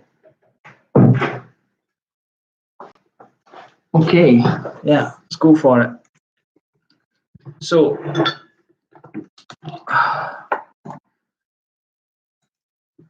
yeah, this is really nice actually. It is a bit of a beast. 8% is a bit heavy for an Imperial Pils, but I think this does have the malt base really to kind of back it up. But yeah, this is last sort of drinking beer. See how this goes. Look at that. It's a lovely pour. It's awesome. Yeah. How did I end up in Sweden? So yeah, right. When I finished, I studied chemistry originally. To give you the full story, studied chemistry in Aberdeen, and did very, very well for the first 3 years, and then I got offered a place on a pilot program. So the Scottish government decided to start offering these pilot programs. It was an MChem. So basically, I got offered the chance. So, do you want to study for a 5th year for free, and get a master's degree instead? And I was just like, well, why not? Why not? So it meant I didn't get a bachelor degree. I would have got an honours degree. In Scotland, you do a 4-year degree, and it's called an honours degree. You have to pay to do the 1-year master, blah, blah, blah. But yeah, I got the extra year for free. And then after that, I ended up for that last year, I ended up in Heidelberg in Germany doing organic chemistry, research in organic chemistry. And really, I really enjoyed my time in Germany. And towards the end of my chemistry degree, I discovered astrochemistry. I was really into spectroscopy, firing waves at molecules and then measuring the graph that comes back, basically using light to fingerprint molecules. And I really, really got into that. And then I discovered that towards the end of my degree, I wish I'd discovered it, in like my 2nd year of uni or something. But I discovered that there was a thing called astrochemistry. So you could look at planets and stars and use spectroscopy. You could use specially tuned cameras to look at the UV and IR sections of the spectrum, and figure out what molecules and atoms and things are in stars. So so I discovered that, and I kind of decided when I was finishing my chemistry degree, I wanted to move into physics, astrophysics, molecular astrophysics, astrochemistry, that kind of thing. But when I finished my master's degree, I looked at PhDs, and I spoke to a university in the Netherlands and did a couple of summer courses with them, actually. But I didn't quite have the physics background to go straight into the PhD. So I ended up, I knew from Germany that I wanted to kind of stay studying abroad, but my German was nowhere near the level that you need. German grammar is insane.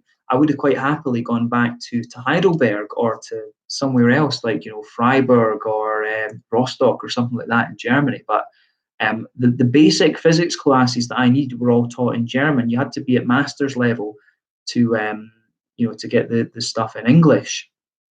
But I needed to do it. There was a few it was like electromagnetism and basic stuff in physics that I had to catch up from moving over to chemistry. So then I heard that in Sweden and Denmark and Norway, you could study, you could study for free. And I spoke to a few universities, Uppsala, Lund, Copenhagen. I forget which one it was in Norway that I spoke to, but then it was Lund who actually basically told me, we can give you whatever you want. You can study whatever you like here. And I ended up in Lund in the south of Sweden, and I've been here since. I've still not finished off my, I've still not quite finished off my physics master. I still need to do the thesis. There was tactical reasons behind that because of the Brexit thing, but we won't go into that too much. But I still need to sort of properly finish off the physics. I need to get the physics masters basically signed off. But the thing I love about, I ended up here just kind of because the university offered me the best deal, but it was going to be Scandinavia, and it would have either been Copenhagen or it would have been Uppsala as well. That would have been the other option. So I kind of ended up here quite randomly, but don't regret it at all. Absolutely don't regret it. 2015. It was August 2015 that I moved here. So I'll be becoming a citizen soon. Jag blir en svensk medborgare snart. Quite exciting. Spännande. So I've been here since 20. Things. Oh, Craig is asking, why did you change your channel name years ago? It was originally, the channel was originally called Goddard Radio Moscow.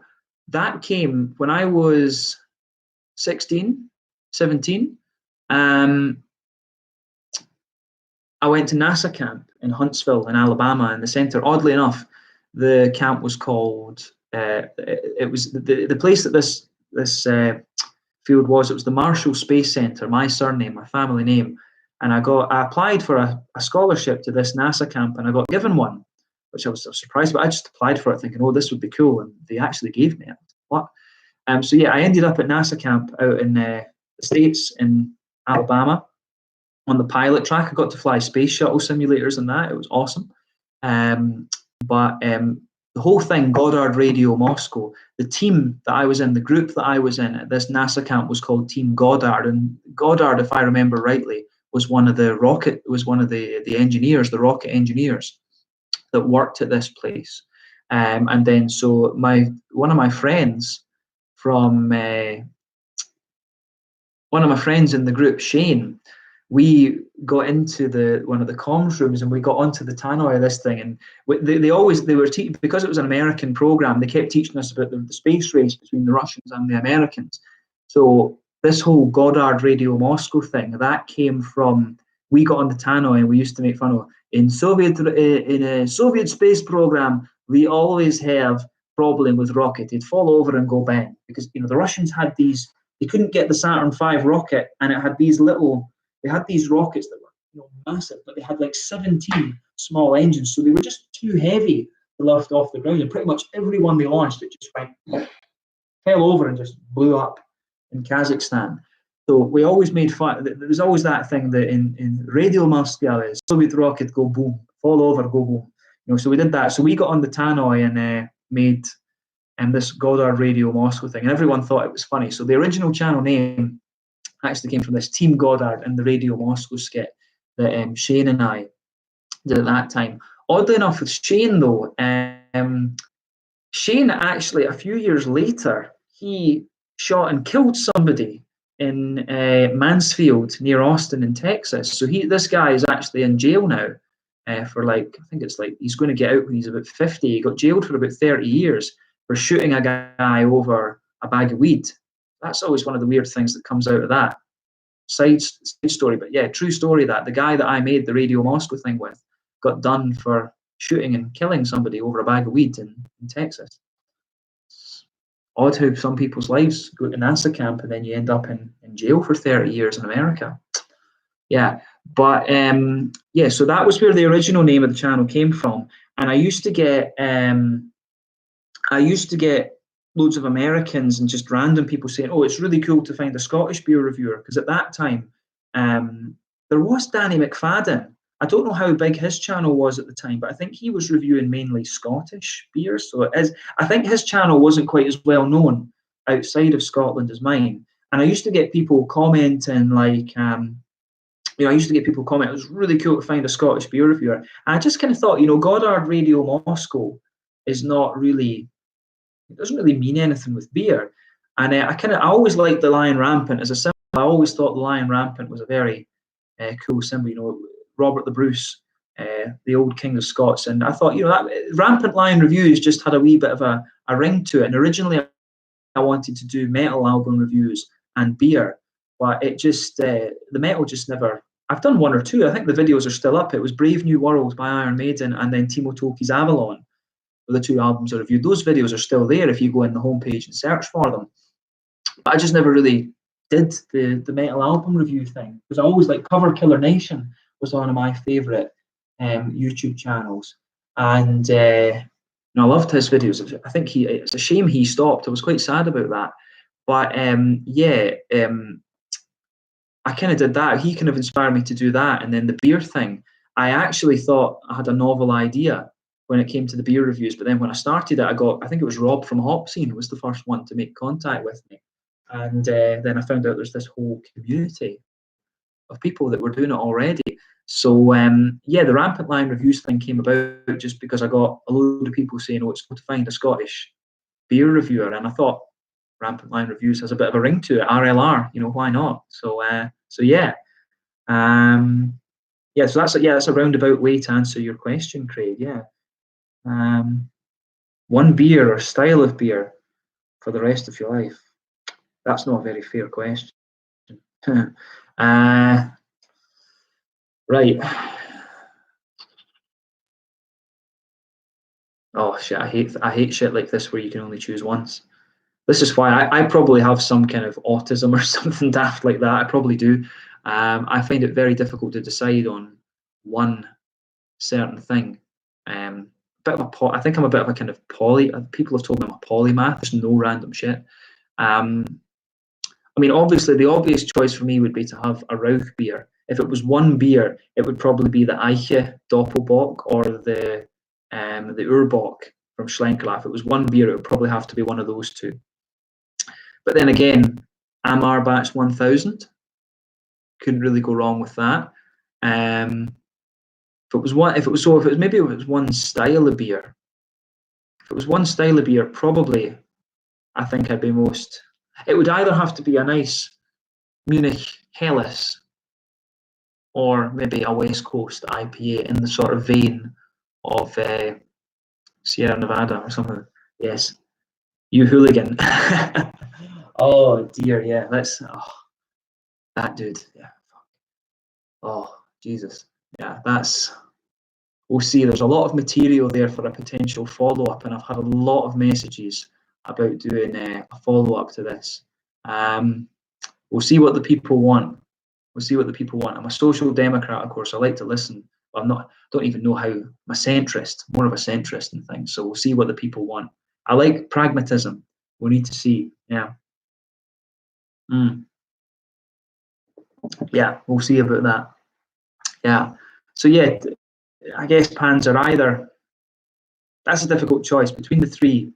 We have to be a nice, either in fact, see when I think about it, Pilsner Urquell could be a good shout as well. Pilsner Urquell is a beautiful beer, especially if you have it on tap straight from the brewery.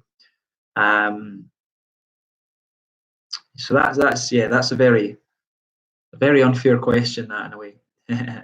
Yeah. Pilsner, maybe instead of a German Helles, either Pilsner Urquell.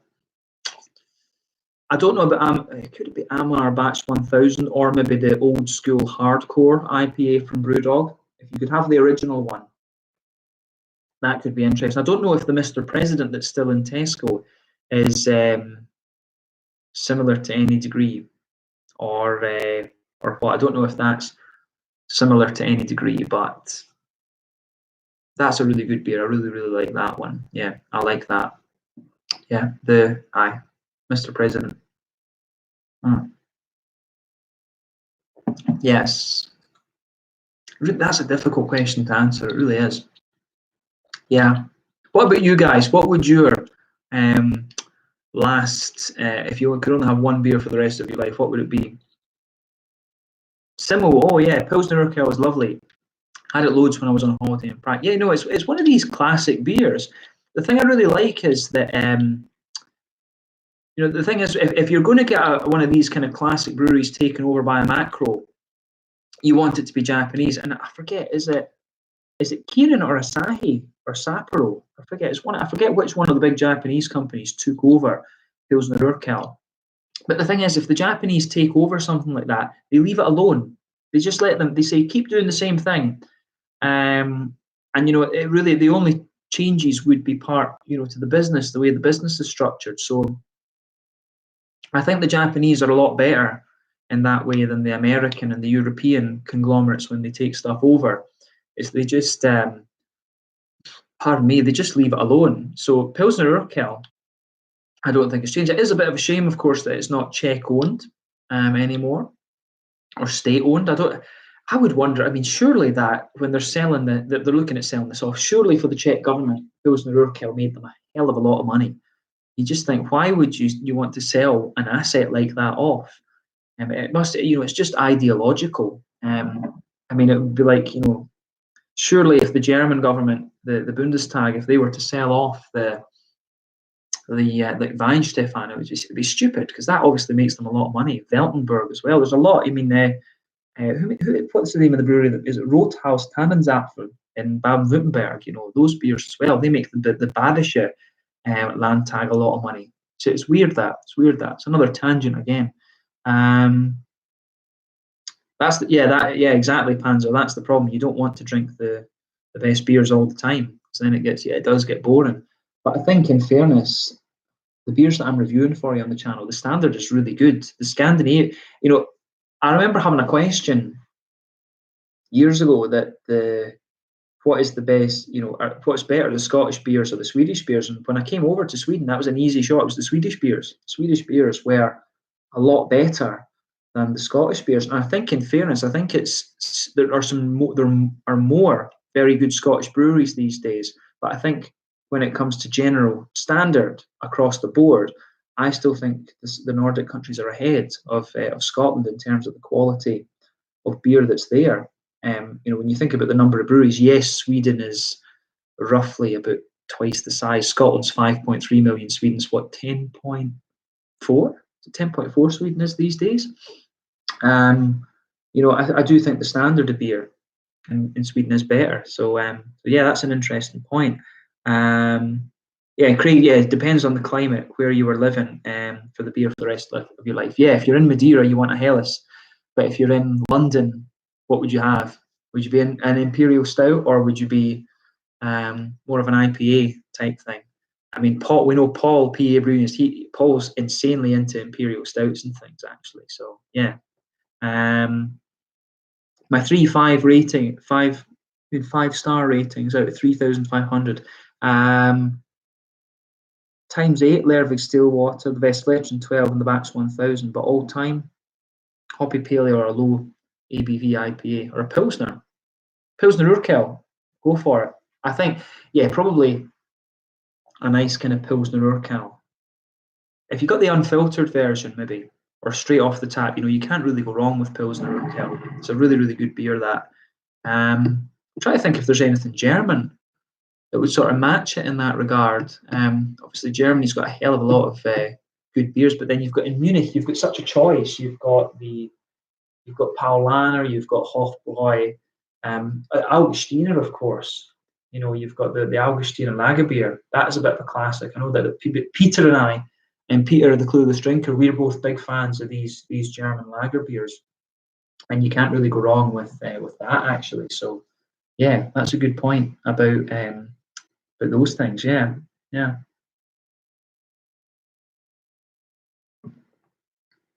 I do think it's a bit of a shame that with Pilsners and things, the lager beers have been forgotten about. The lager beers have been forgotten about, and they've. It would be really interesting to see some breweries. There's a brewery down in Munich called Munich Brew Mafia, and they brew a Citra Pils called Don Limon, and it's beautiful.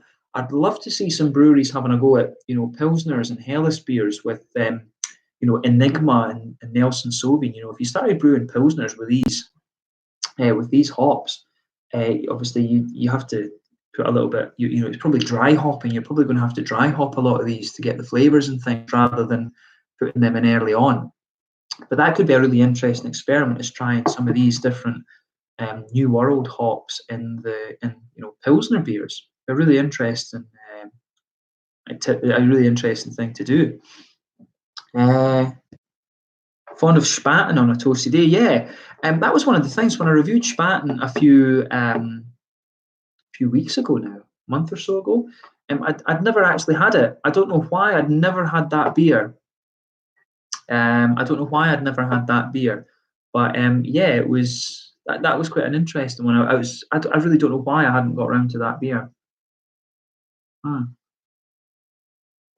But yeah, I'm huge fan of the German traditional beers. For a long time, I neglected the Belgian beers, but I think now I do make more of an effort with the Belgian beers and things. I need to get more Czech things. The Czech beers, you get the likes of Litovel and Urquell, Staropramen. I need to do a Staropramen review. That should be the next one.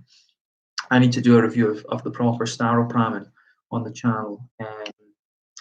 But yeah, I'd love to review more Czech beers. I need to find a Czech beer mule as well. So yeah, I need to get some route to get some Czech beers. I need to get more Polish craft beers as well on the channel. That's the other thing. I discovered that in Copenhagen, there's a Polish craft beer shop. So I need to go and have a look. I need to decide whether it costs less to go to Copenhagen and bring some Polish beers back, or whether I just go to Poland and visit my friend and then have a wee trip over there and come back. I think I'm more likely to want to go to Poland for a weekend or something. That would be awesome. Yeah, go to Poland for the weekend. Yeah. Yeah, the Polish craft beer scene is really good, actually. I need to explore that a little bit more. That was Simon Martin at the Clueless Drinker. He really got into the Polish craft beers early on. I don't think he's done anything from Poland in quite a wee while, come to think of it. But yeah, the Polish beer scene is ridiculous. I remember paying €10 would that be 2016, 2017? I remember paying €10 for I paid €10 for like a round of 4 beers, and two of them were like imperial milk stouts. They were just insane. They were just actually crazy beers. So yeah, that was a really crazy thing. Yeah, I remember that. That was insane. But that was a great wee weekend. That. So yeah, awesome stuff. Yeah. Poland's great. I mean, there's some really good beers. I mean, I've only ever been to Warsaw. I went with the school when I was younger. I went to Oświęcim, the Auschwitz village. But yeah, sure, she loved you for that. Yeah. So yeah, I went to Gdansk a few years ago and drive the missus to many craft beer bars. Yeah, I'm sure she loved you for that one. you know, Michiko, she's more into sake, but she does enjoy a good beer. I can never figure out what that girl likes, to be honest with you. You give her one beer, and she's like, "Oh, I really like this one." And then you try and give her another one that's the same style, and she's like, "Oh no, I don't like that." Still never figured out exactly what she likes. But yeah, I went to the Netherlands for a long weekend in February. Simo drove to Belgium and stocked up on some nice beers. Got some strange looks when checking in a case full of beer. Yeah, I've done that before. I think the trick is if you put the beer bottles inside socks, then put them inside. I take a few hoodies and a load of pairs of socks with me, and you know that it really absorbs the sock. It absorbs the shock. You know, stick the beers in the sock and put them inside a hoodie or something. It really is good, and then sort of put a t-shirt in between that. I've got really efficient at that over the years. I've only ever had one beer death, and it was the Genstaler Rauch beer. I've still never managed to replace that. That's the one beer death I've had in my beer travels, unfortunately. So yeah, socks. I would really recommend. You know, take socks with you. Take socks with you and stick the beer bottles in those. With the cans, you don't have to be as careful with cans, but obviously, you want to. So yeah, using socks is a very good way to transport glass things in the airports. But in Japan, of course, I bought beers back from Japan quite regularly. So yeah, you need the Japanese beers. Always seem to survive the journey, actually. Yeah. Yeah, but I'm sure you got some really nice beers in the Netherlands as well. Driving to Belgium. Yeah, that's one thing I need to do. I'd quite like to drive down to. That could be one of the things we're going to visit, like Thomas and Remy and Gerben. It would be cool to just take the car down and stock up. I'm sure it was Remy that was writing to me and saying that he's very close. Or was it Gerben? One of the Dutch guys was telling me they live very close to Brouwerij Struise. So our Struise Brouwers. It would be really cool to go and visit them. And to go and see the Trappist breweries as well, I think would be pretty damn special. So yeah.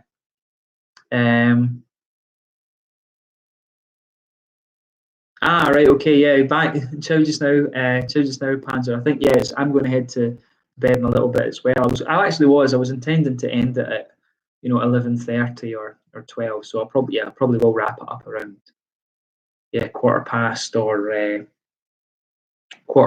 or something like that. There's 9 people watching this now. Who's everybody else? Who else is watching this? Actually, make a comment, say hello. Be cool.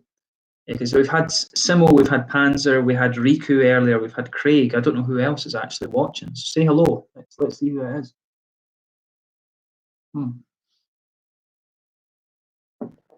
Yeah. But yeah, otherwise, when it comes to plans over the next few months, I mean, I've had a few things in mind. Frederick's still there. Okay, right, yeah. Yeah, Frederick, you should be joining in. You've got a crazy beer knowledge. You should be joining in. Hello from Switzerland. Cool. Yeah. Oh, yeah. You commented earlier on one of my. I can't remember if I replied to your comment. Yeah, I did read it. Sometimes I leave the comments for a day or two at a time. But yeah, you were saying to me to review more beers from Switzerland. The thing there is, it's so difficult to find. Swiss beer is so difficult to get a hold of. I think in the whole time that I've done the channel, I've only reviewed one Swiss beer, and I think I found that in Copenhagen just randomly. Let me tell you, I'll tell you what that beer is actually. Let me go into my videos. Put in Switzerland. It was an Imperial Stout. Storm and Anchor. Yeah, Storm and Anchor. Yeah, Storm and Anchor Brewing Company. We're from Kyberg. That's the only Swiss beer I've ever reviewed for you on the channel. So yeah, no, that could be another route. Maybe if you want some more Swiss beer reviews, we can maybe do things. Oh, I've got Joe. Yeah, Joe comments on quite a lot of things as well. Hi from the state of Washington. Yeah. I was in Seattle when I was, I think that must have been when I was like 4 or something, because we've got family. I've got family in White Rock in British Columbia. So we flew to Seattle, saw Seattle, and then drove over the border into Canada. So I've been to Washington when I was very, very young. I need to get back to the West Coast of the States and travel around. I've actually been to like 26 or 27 American states. But my trip last year to Iowa, that was my first time in the States in, was it 9 or 10, 11 years? Something like that. I hadn't been to the States in a very, very long time. I think it was 9 years. But yeah, I need to get over to the States more regularly. I didn't realize how cheap flights are over there. The only thing is obviously suitcases, because if I go to America, I'm going to want to bring some beers back. But the annoying thing in America is that the beers are sold. The beers are sold in 4-packs actually. So yeah, that's one of the things. The American beers are always sold in the 4-packs, so they get a bit annoyed with you if you ask them just for singles, you know. But I suppose in America it's all about the customer service and things. A few of the breweries I just said, "Can you make me a mixed 4?" and they would actually do it. I'd love the outer areas. Yeah, no, I mean that's one of the things. I mean, Canada has been on my list for a while. I've never been. The association with Canada as well. My grandpa trained for the war. My grandfather was a Spitfire pilot in the Second World War from 40 to 47, and he actually trained in Medicine Hat in Alberta. So one of the things I've always wanted to do was to go to Canada and see the airfield, I'll do a circuit around Alberta and British Columbia, and it'd be cool to go down the west coast all the way and have a look at that. So I mean, I'd love to go out to Seattle. I know that Washington's got some really good breweries. Oregon, you've got Tasting Niche, who is in, what city is it? It's not Eugene. Portland? I think it's Portland she's in. So you've got some really good beer all the way down the coast in the States. I made friends actually with a guy called Nevitt Reagan. He lives in Osaka, but originally he's from the west coast of the States. I'm sure it was Oregon. He said he was from originally. But yeah, no, Nevitt's got a beer channel called Beering in Mind, beer reviews, and he's mainly reviewing Japanese beers. But go and give him a subscribe as well. Very nice guy. You'll see him appear on one of my out and about videos. If I get to Japan in June, you will see me appear. You will see him on one of my out and about videos. But yeah, he's originally from Oregon, and he was saying that he's going to, I think he goes back to the States every couple of months, and he was saying that he'll try and get me some more West Coast American beers, because we get a lot of the kind of New England stuff in Europe, but when I go to Japan, there is more of the West Coast, but it's the bigger West Coast breweries. So he was going to try and get me some. He was going to try and get me some of the more random stuff from the smaller breweries. So yeah, no, West Coast America is definitely one. I need to get to Russian River. I can't remember if that's Northern California, but to go and see the original Sierra Nevada brewery up in Chico, I think that would be pretty special as well. You've got North Brewing, Green Flash, of course. I remember them from years ago as well. Sven Lenninghausen, that's a very German, Austrian, Swiss name. Where are you from, Sven?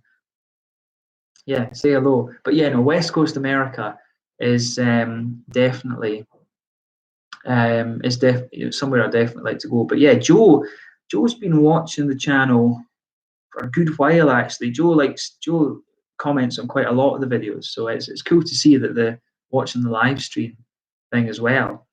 Germany, yes, love Germany. Ich im Heidelberg für ein Jahr studiert. Ja, aber meine Erlernen von Deutsch ist nicht sehr schön. Deutsches Grammatik ist sehr, sehr verrückt. Ich kann nicht, can you use erlernen as a verb? Ja, ich nicht erlernen, that's so klart. Yeah, I can't remember. Yeah, but yeah, I love Germany. It's cool to have more Germans on the here, of course, as well. But yeah, Oregon, one of the best states for craft beer. Oh yeah, no, I think behind California, I think Oregon's don't know if it's even fair to describe Oregon as being behind California these days. I mean, you guys out there will know better than me. That's one of the great things about doing this beer channel as well, is just discovering things from new places. This is why I like the sort of research-based approach to things, because you can, you encounter a place that you've never heard of before. Like I remember, I was talking about Davor earlier from Slovenia, and it's really random how Davor got in touch with me. I mean, I remember I was in a beer shop in Edinburgh called Cornelius, and there was a beer there. I think, was it called the Third Pill? And it was from Pelicon. At that time, I thought their pronunciation was Pelicon, but it's from Pivovar Pelicon in Slovenia. And I just thought, Slovenian beer, Jesus, you never find that. So I bought it, of course. I bought that beer and I reviewed it, posted the thing, did my Facebook shares and all that kind of stuff. And then in the comment section, just Davor did that. And then he started following the channel. And where did it go beyond then? I think at that point, I can't remember. Did I review that beer on a trip home from Sweden? Was I already in Sweden? Or did he discover the beer a few months later? But regardless, Davor found that review on YouTube somehow.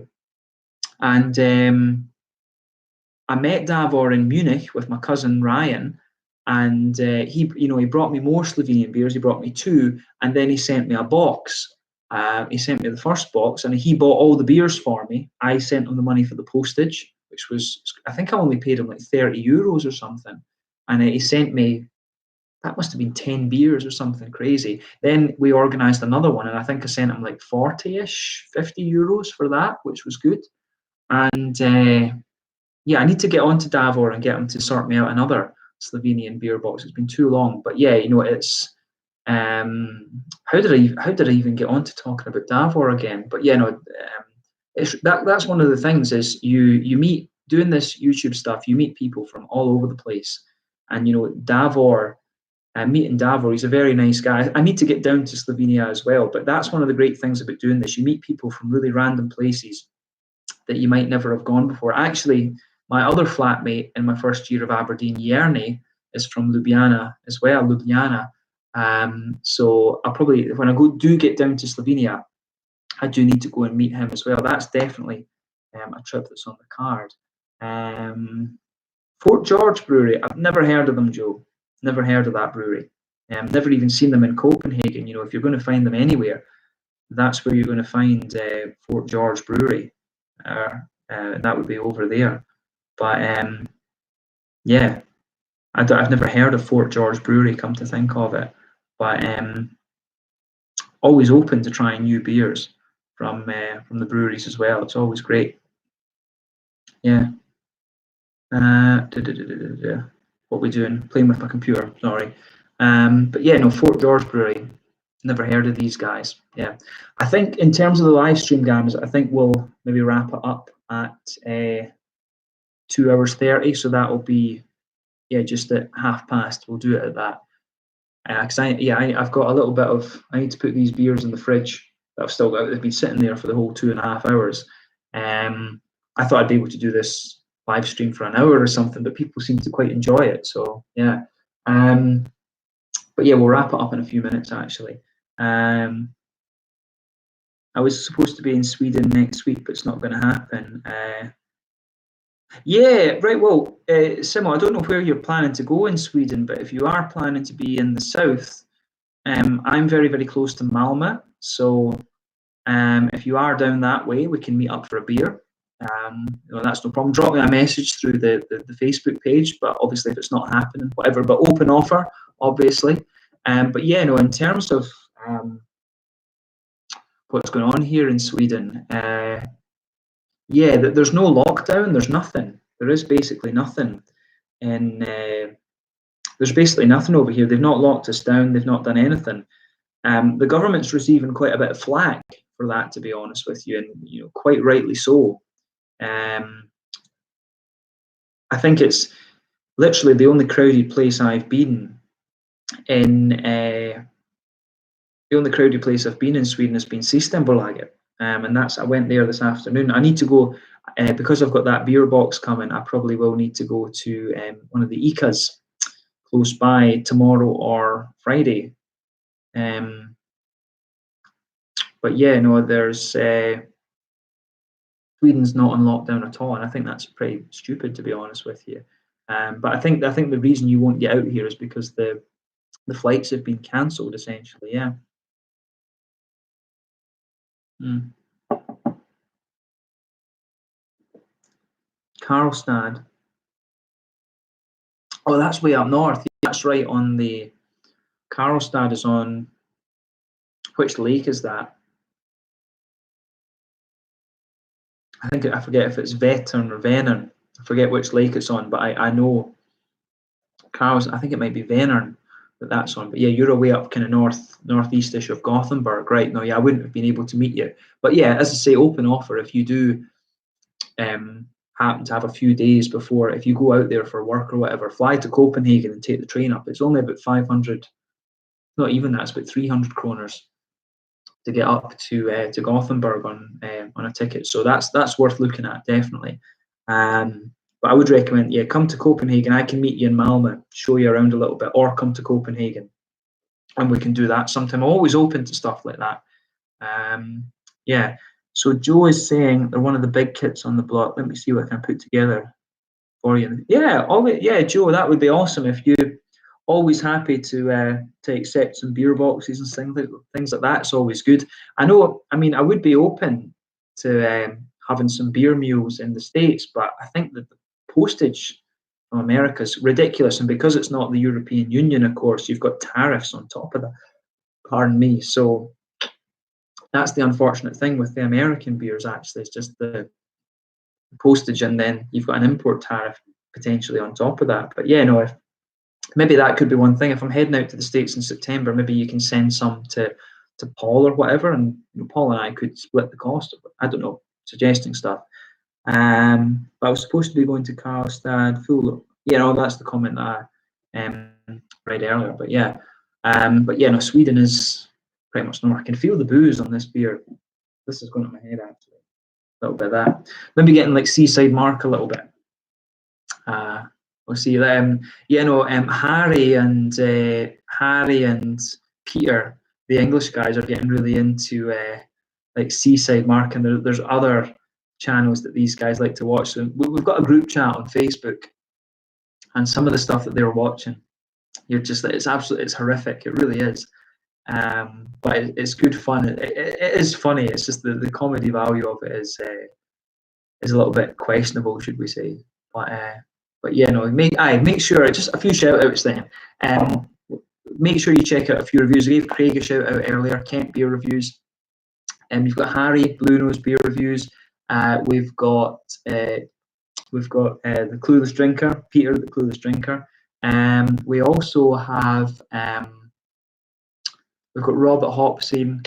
Who else am I missing? We've got J. Cole Beer. There's quite a few guys in England doing beer reviews now. So make sure check out their channels. This is a combination of being a bit steaming from the Imperial Pils and just being a bit tired. It's a bit bad actually. I can drink like a half litre of Imperial Pils, 8.5%, and I'm already feeling a bit of a buzz. Yeah, but what can you do? Yeah. But Joe, if you're happy to sort out something with Paul, I don't know if you watch Paul PA Brew News. That could be really cool if you're happy to fire some beers over to the East Coast. Then I'm quite happy to send you some monies for.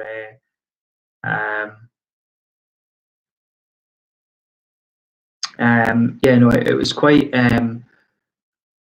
If you want to send, I'm quite happy to use TransferWise to send you some money. I want to keep as low a profile as possible. Remember the time you used to work for a place and you would interrupt us by shouting "bang" to grab our attention? Oh yes, I do. I very much do. So guys, that's one of my old students. That's one of my old students commenting on this. Yeah, my kids that I taught in Landskrona, they discovered that I had a beer channel, and it was awesome. I really miss I really miss my my kids that I used to teach. They were great. Yeah, I think I know who you are, but yeah, obviously I'm not going to say that on a live stream. But yeah, no, I do remember trolling my I do remember trolling my students. I really enjoyed that. So yeah, I used to teach. I think I was mentioning that earlier. I used to teach science and maths at an international school in Landskrona. Probably narrows it down quite a bit. But you know, I really enjoyed my time that I had there. I missed my kids that I used to teach. They were great. Uh, I used to troll those kids something rotten, but it's great. I mean, I still go to Landskrona every so often. I see some of the kids in the street, and they always say hello. That's one of the really kind of humbling things about it. You meet the kids like that. But yeah, I think I know who Jackie Falisa is. I know who you are. Yeah, but yeah, cool that you're watching. Cool that you're watching one of my live streams, of course. But yeah, no, nice to see you. Say hello if you see me in the street in Landskrona walking around. I'm usually in Rodos. I always enjoy a good Rodos kebab pizza. Come and say hello. I always find myself in Landskrona maybe once every week or something like that. So if you see me around, come and say hello. Always happy to talk to you guys. Nice to see you. Hmm.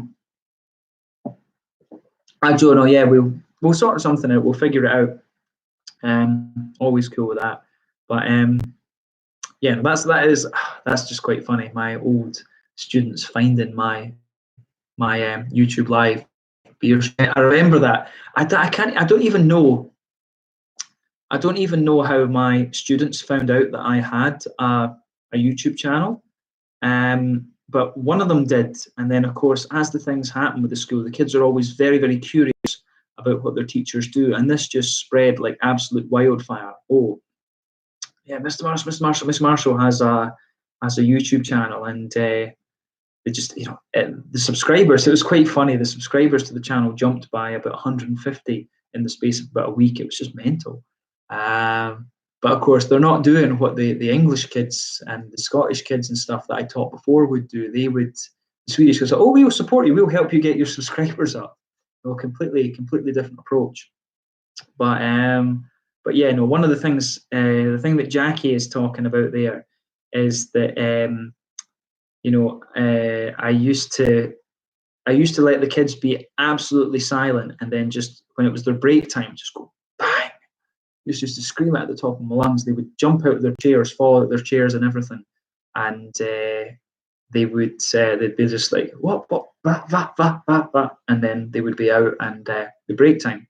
So yeah, as I say, trolling my old students, it was great fun that. So yeah, no, it's good.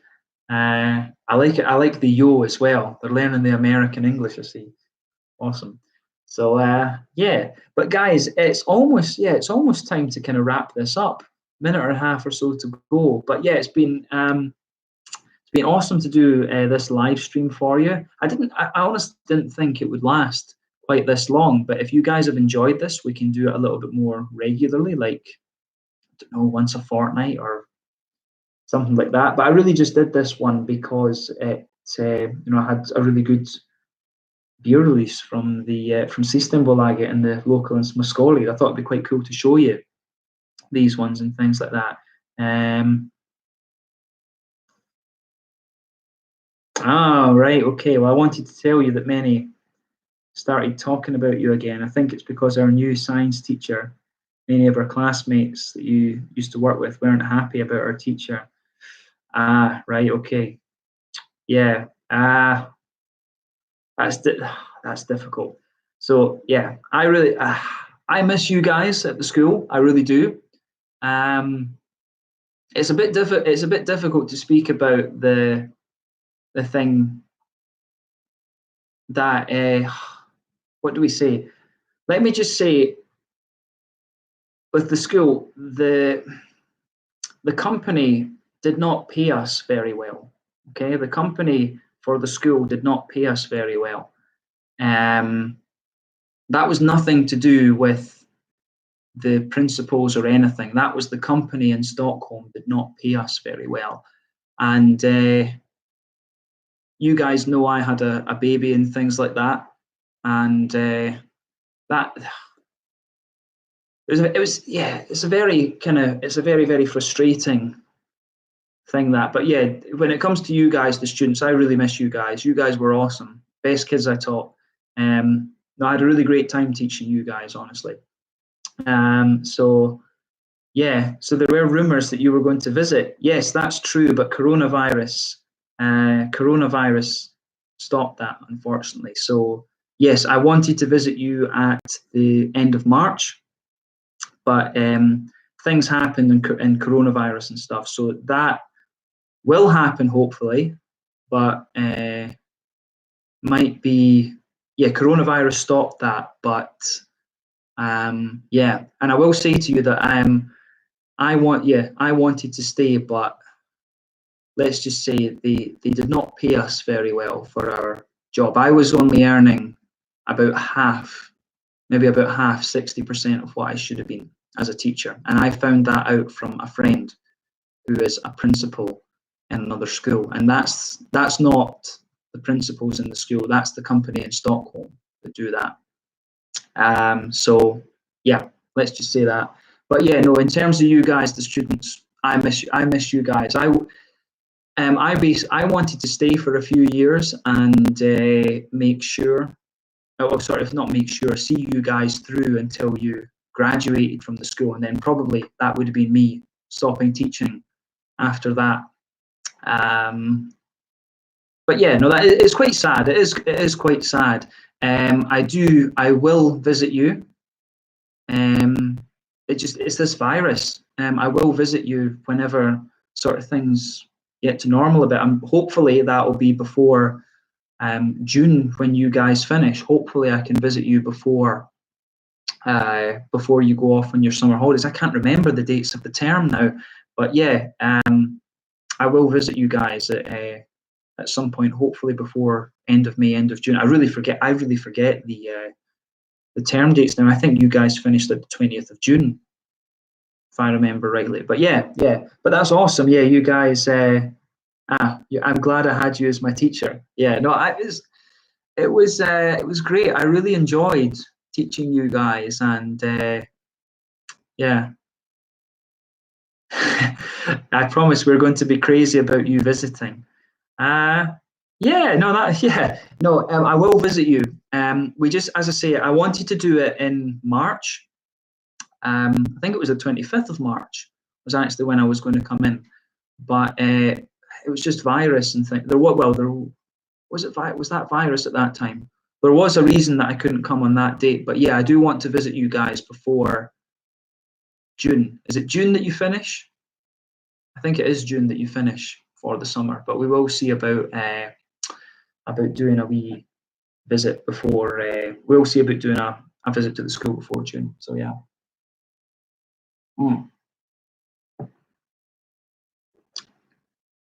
Yeah, but yeah, I guess we should wrap it up there. I said that we would finish at 12:30, and yeah, Jackie Fallisa, should you be up at this time if you are?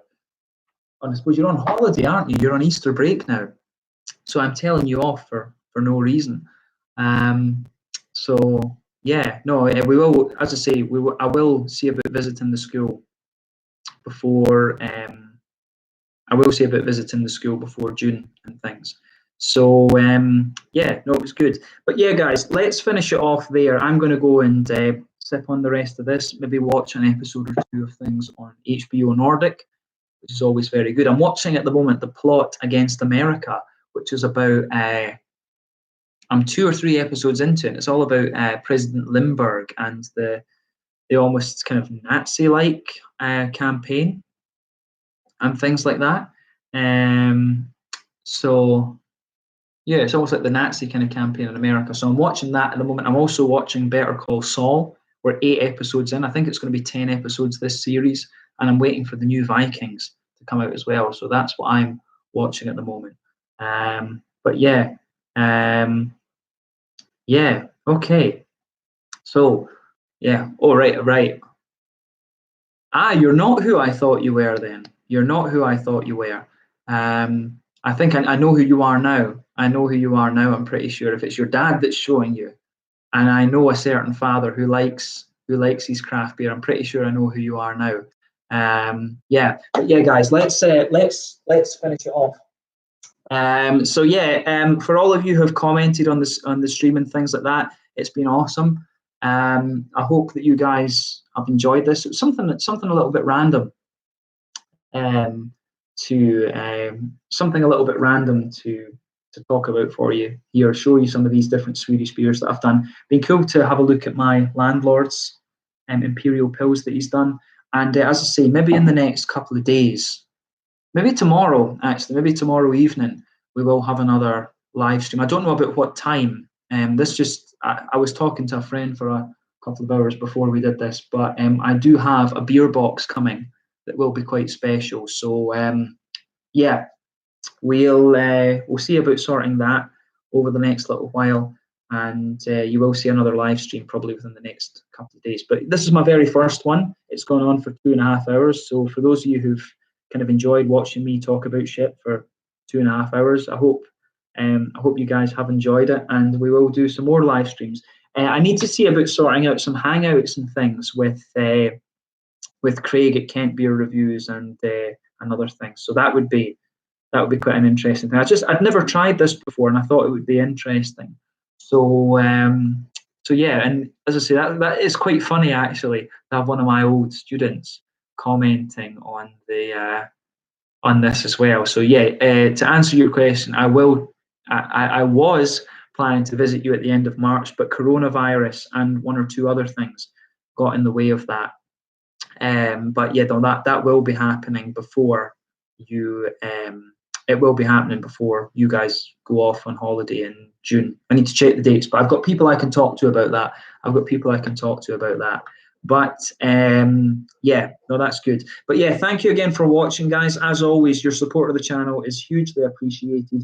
I hope you've enjoyed this live stream that we've done, and you will see more of these in the future. I need to sort out some hangouts and things like that with Craig and the other English guys, and we'll see if we can get the Dutch guys and some of the Americans and Canadians and other people involved as well, if they're interested. So yeah, until the next time, Slange just now, and I'll catch you guys later. Let's take this off air now. I hope you've enjoyed the live stream, and I'll catch you soon. Slange, let's go.